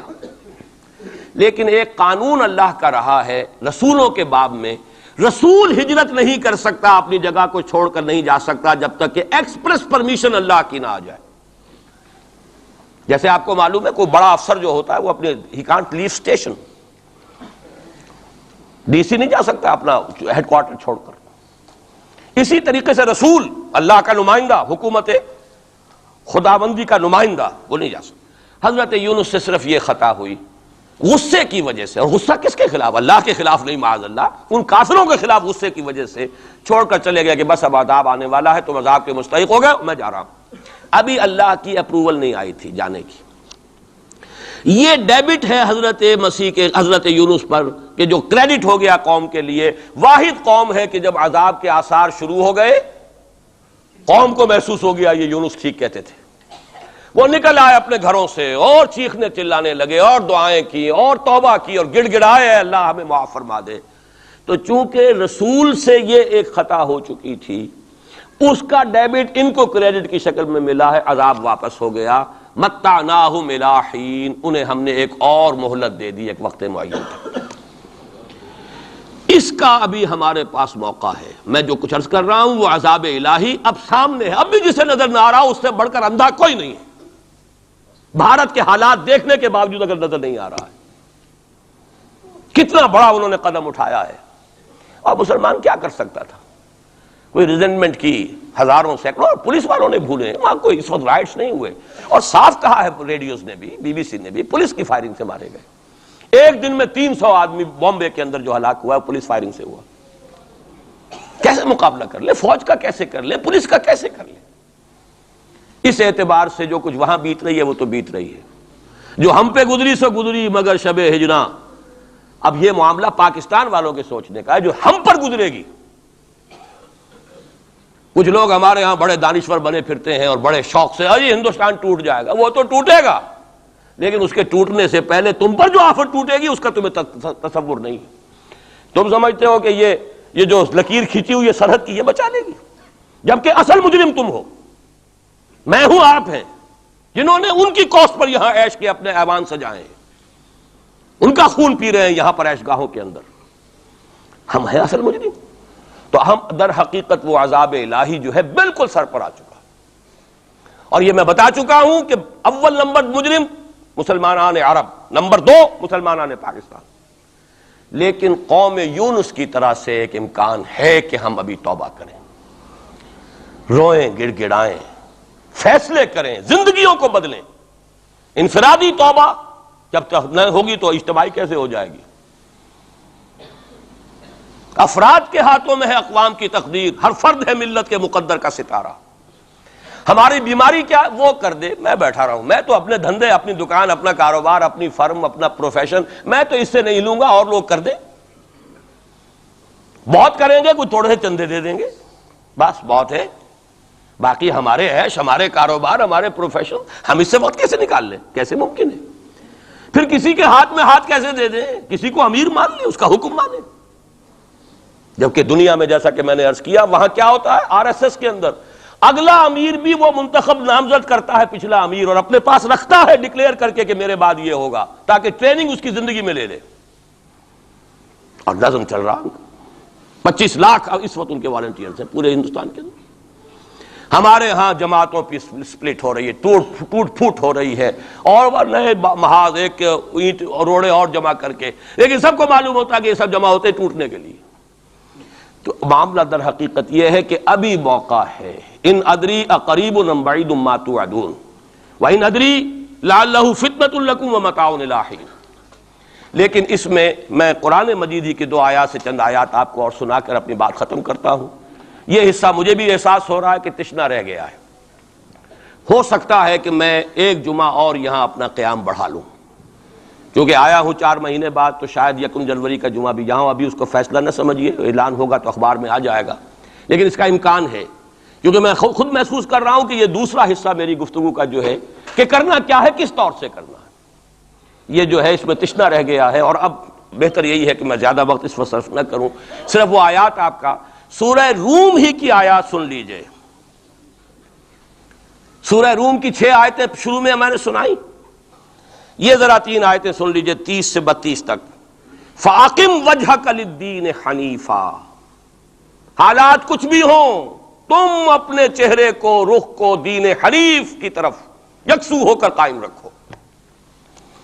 وہ جو میں نے کہا تھا، امید ہو نہ ہو لگے رہو، تمہارا کام ہے فرض ادا کرو۔ فَأَقِمْ وَجْهَكَ لِلدِّينِ حَنِيفًا فِطْرَةَ اللَّهِ الَّتِي فَطَرَ النَّاسَ عَلَيْهَا لَا تَبْدِيلَ لِخَلْقِ اللَّهِ ذَلِكَ الدِّينُ الْقَيِّمُ وَلَكِنَّ أَكْثَرَ النَّاسِ لَا يَعْلَمُونَ۔ جمے رہو، ڈٹے رہو، کام کرتے رہو۔ اللہ کا شکر ادا کرتے ہوئے کہہ رہا ہوں، میری اپنی زندگی میں نہ معلوم کتنے الٹ پھیر آئے ہیں، انقلابات آئے ہیں، فلاں کی پارٹی آ گئی، فلاں کی پارٹی آ گئی، فلاں آ رہا ہے، آج تک اس کام کے سوا میں نے کسی کام میں حصہ نہیں لیا۔ ایوب خان کا دور تھا، پھر اس کے بعد بھٹو صاحب کا دور آیا، پھر اور دور آئے، پھر ضیاء الحق صاحب کا تو مجرم ہوں 2 مہینے شورا میں چلا گیا تھا، دھوکہ کھا گیا تھا۔ واقعہ یہ ہے کہ اس کے سوا میری اس پوری زندگی کے اندر جو ہے سوائے اس ایک کام کے 2 کام ہیں، قرآن کی طرف بلاؤ اور لوگوں کو جمع کرو، ایک منظم جماعت بناؤ، 2 کام۔ دعوت قرآن کے ذریعے، تطہیر ذہنوں کی قرآن کے ذریعے، تطہیر فکر کی قرآن کے ذریعے، تصحیح عقائد کی قرآن کے ذریعے، تزکیہ نفس قرآن کے ذریعے، اور پھر جو ان مرحلوں سے گزرے جمع کرو، انہیں مرتب کرو، ایک جماعت بناؤ، قوت بناؤ، سم و طاعت والی جماعت بناؤ۔ 2 کام کرنے کے انہی میں لگاؤ۔ تو فَأَقِمْ وَجْهَكَ لِلدِّينِ حَنِيفًا، سیدھا رکھو اپنا رخ دین کی طرف۔ دائیں بائیں حالات کیا ہیں، کیا ہونے والا ہے، ٹھیک ہے، حضرت مسیح کے الفاظ ہیں بائبل کے، سانپ کے مانند چوکنے لیکن فاختہ کے مانند بے ضرر بنو۔ سانپ چوکنا ہوتا ہے بہت، لیکن کسی کو ضرر بھی تو پہنچا دیتا ہے، فاختہ ضرر نہیں پہنچاتی۔ ان 2 ایکسٹریمز کو جمع کرو اپنے اندر، حالات سے واقف ہونا چاہیے، دائیں کیا ہے، بائیں کیا ہے، آگے کیا ہے، پیچھے کیا ہے، رخ کدھر جا رہا ہے، حالات کا بہاؤ کیا ہے، یہ جانو۔ سانپ کے مانند چوکن نہ رہو، لیکن لگے رہو اپنے کام میں، کسی سے دلچسپی نہیں۔ ابھی حال ہی میں خیر جو اب حکومت کا ہوا تھا وہ جلسہ جو بابری مسجد پر، انہوں نے تو خیر ہمیں نہیں بلایا، آئے تھے میرے پاس فاروق احمد لغاری صاحب، کیا ہماری میٹنگ ہو رہی ہے؟ میں نے کہا نہیں، میں نے اپنی رائے جو دی ہے وہ دی ہے، میں دوں گا، لیکن یہ کہ میں کسی سیاسی عمل میں شریک ہونے کے لیے تیار نہیں۔ اب وہ سینیٹر سمیع الحق صاحب آئے ہیں میدان میں پھر نیا محاذ لے کر، میں نے کہا میں تو ایک ہی مرتبہ متحدہ شریعت محاذ کا تجربہ کر کے بھر پایا، پوری زندگی کا تجربہ مجھے مل گیا ہے، میرے پاس وقت ضائع کرنے کے لیے ان کاموں کے لیے نہیں۔ یہ محاذ جو ہے ان مل بے جوڑ لوگوں کو جمع کر لینا، اور پھر جو علیحدگیاں ہوتی ہیں اور الزامات ایک دوسرے پر لگتے ہیں، اس سے کیے دھرے کے اوپر پانی ہی نہیں پھرتا، وہ پچھلا بھی جو ہے ہفتے اعمال نہ معلوم کتنی دیر کا ہو جاتا ہے۔ تم نہیں آئے؟ وہ جو NDA کا ہوا تھا ایک کنونشن، ایک صاحب آئے تھے اس کے لیے بھی دعوت دینے کے لیے، انہوں نے پھر جب میں نے انکار کیا تو انہوں نے وعدہ لے لیا تھا کہ کم سے کم آپ میرا نام نہ بتائیے گا کہ بے عزتی ہوگی کہ میں گیا تھا، اور آپ نے مانا نہیں۔ نہ NDA کی کنونشن میں گیا، نہ میں PDA کی کنونشن میں گیا، نہ میں یہ ابھی جو ہوئی ہے کوئی علماء کی مفتی، یہ اپنے سینیٹر کیا نام ہے سمیع الحق صاحب، اس 2 کاموں کے سوا مجھے اپنا وقت کسی اور کام میں نہیں لگانا، سیاست میں جانا ہی نہیں، الیکشن کا رخ ہی نہیں کرنا، بلکہ یہ قرآن کے ذریعے سے دعوت۔ اسی لیے میں آیات سنا رہا ہوں، فَأَقِمْ وَجْهَكَ لِلدِّينِ الْحَنِيفِ فِطْرَةَ اللَّهِ الَّتِي فَطَرَ النَّاسَ عَلَيْهَا، اور آگے فرمایا مُنِيبِينَ إِلَيْهِ، اپنا رخ اسی کی طرف رکھتے ہوئے، وَاتَّقُوهُ، تقوی اختیار کرو، وَأَقِيمُوا الصَّلَاةَ وَلَا تَكُونُوا مِنَ الْمُشْرِكِينَ، نماز قائم رکھو اور دیکھو مشرکوں میں سے نہ ہونا، شرک کی آلائش سے اپنے آپ کو پاک کرتے رہو، دھوتے رہو اور دھو، شرک کی کوئی آمیزش نہ رہے۔ اور دوسرا کام یہ سورہ سجدہ کی آیات ہیں، وَمَنْ أَظْلَمُ مِمَّنْ ذُكِّرَ بِآيَاتِ رَبِّهِ ثُمَّ أَعْرَضَ عَنْهَا إِنَّا مِنَ الْمُجْرِمِينَ مُنْتَقِمُونَ۔ یہ الفاظ بڑے سخت ہیں۔ ان لوگوں سے بڑھ کر ظالم کون ہوگے جنہیں ان کے رب کی آیات کے ذریعے سے نصیحت کی جاتی ہو۔ میں نے جو نصیحت کی ہے اللہ کی کتاب کے حوالے سے کی ہے، جو دعوت ہے میری قرآن کے ذریعے سے، میں نے کوئی کہانیاں، اپنے فلسفے، اپنے کوئی نظریے نہیں تراشے ہیں، قرآن کی دعوت، تعلیم و تعلم قرآن۔ جس قوم نے اس دعوت کو رد کیا ہو، وَمَنْ أَظْلَمُ مِمَّنْ ذُكِّرَ بِآيَاتِ رَبِّهِ ثُمَّ أَعْرَضَ عَنْهَا، انا من المجرمین منتقمون، ایسے مجرموں سے تو میں انتقام لے کر رہوں گا۔ اللہ بچائے، اپنے دامن رحمت میں لے لے، ہمیں کوئی مہلت دے توبہ کرنے کی اور اصلاح کرنے کی۔ وَلَقَدْ آتَيْنَا مُوسَى الْكِتَابَ فَلَا تَكُنْ فِي مِرْيَةٍ مِّن لِقَائِهِ، اور ہم نے موسیٰ کو بھی کتاب دی تھی۔ وَجَعَلْنَاهُ هُدًى لِبَنِي اسرائیل، اسے ہدایت نامہ بنایا تھا بنی اسرائیل کے لیے۔ گویا کہ اسی طرح محمد، ہم نے قرآن آپ کو دیا ہے ہدایت نامہ پوری نوع انسانی کے لیے۔ جہاں سے میں نے بات شروع کی تھی، قرآن کتاب ہدایت ہے۔ آخری آیت ہے وَجَعَلْنَا مِنْهُمْ أَئِمَّةً يَهْدُونَ بِأَمْرِنَا، اور ہم نے ان بنی اسرائیل میں سے ایسے امام اٹھائے جو ہمارے حکم سے ہدایت کا کام کرتے تھے۔ لما صبروا، جب انہوں نے خود صبر کی روش اختیار کی، اپنے کیریئرز کی قربانی دی، اپنے سٹینڈرڈ آف لیونگ کو کم کیا، اپنی ضروریات کو سمیٹا، اپنا وقت فارغ کیا، اپنی صلاحیتیں کھپائیں، کس کام کے لیے؟ تاکہ وہ کتاب ہدایت کو لوگوں تک پہنچا سکیں۔ خیرکم من تعلم القرآن وعلمہ، تم میں سے بہترین لوگ وہ ہیں جو قرآن سیکھیں اور سکھائیں۔ تو فرمایا وَجَعَلْنَا مِنْهُمْ أَئِمَّةً يَهْدُونَ بِأَمْرِنَا لَمَّا صَبَرُوا وَكَانُوا بِآيَاتِنَا يُوقِنُونَ، اور وہ ہماری آیات پر پورا پورا یقین رکھنے والے تھے۔ اللہ تعالیٰ سے دعا کرتا ہوں وہ مجھے اور آپ کو آیات قرآنی پر پورا پورا یقین عطا فرمائے۔ یہ ہے اصل منبع، سرچشمہ، یہ ہے بنیاد، یہ ہے جڑ۔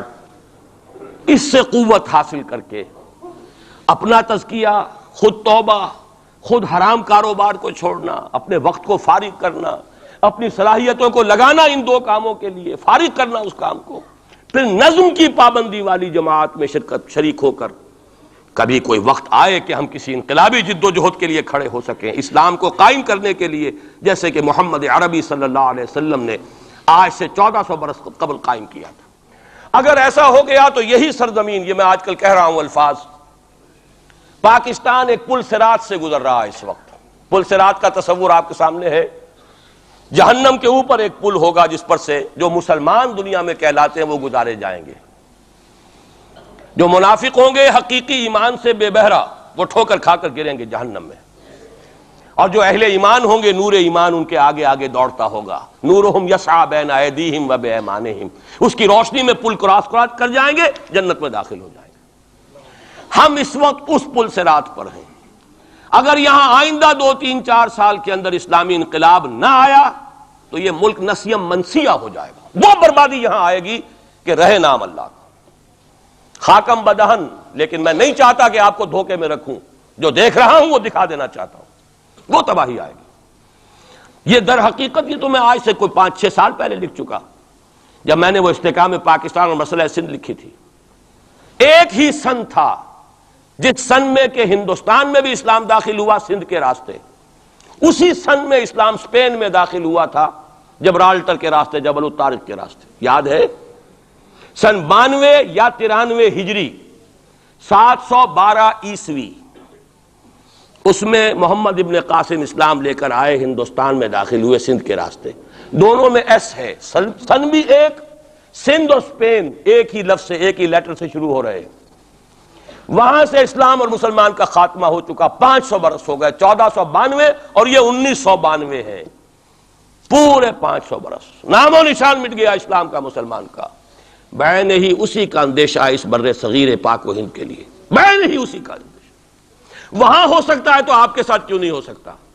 وہ تو پھر بھی عربوں کی اولاد تھے، ان کے تو رشتے تھے صحابہ کرام کے ساتھ، ان کا تو معاملہ کچھ اور تھا، ان کی تو مادری زبان بھی عربی تھی۔ اگر ان کے ساتھ یہ ہو سکتا ہے تو آپ کے ساتھ کیوں نہیں ہو سکتا؟ حذر ہے چیرہ دستاں سخت ہیں فطرت کی تعزیریں، اللہ کا کوڑا جب پڑتا ہے تو بہت سخت پڑتا ہے۔ اب دو ہی میں نے جیسا کہ عرض کیا ہے، یا چنا کن یا چنی، یا تو اس اسلامی انقلاب کے لیے کمر بستہ ہو جائیں، اور ورنہ پھر یہ کہ اس عذاب الہی کا کوڑا جو ہے وہ تو اب نظر آ رہا ہے۔ قوم یونس جیسے عذاب دیکھ کر ایمان لے آئی تھی، کاش کہ اب بھی مسلمان یہاں کا پاکستان کا بیدار ہو جائے اور توبہ کرنے کے لیے آمادہ ہو جائے۔ اقول قولی ھذا واستغفر اللہ لی ولکم ولسائر المسلمین والمسلمات۔ 15 منٹ کی تاخیر مجھے ہو گئی ہے، معذرت خواہ ہوں۔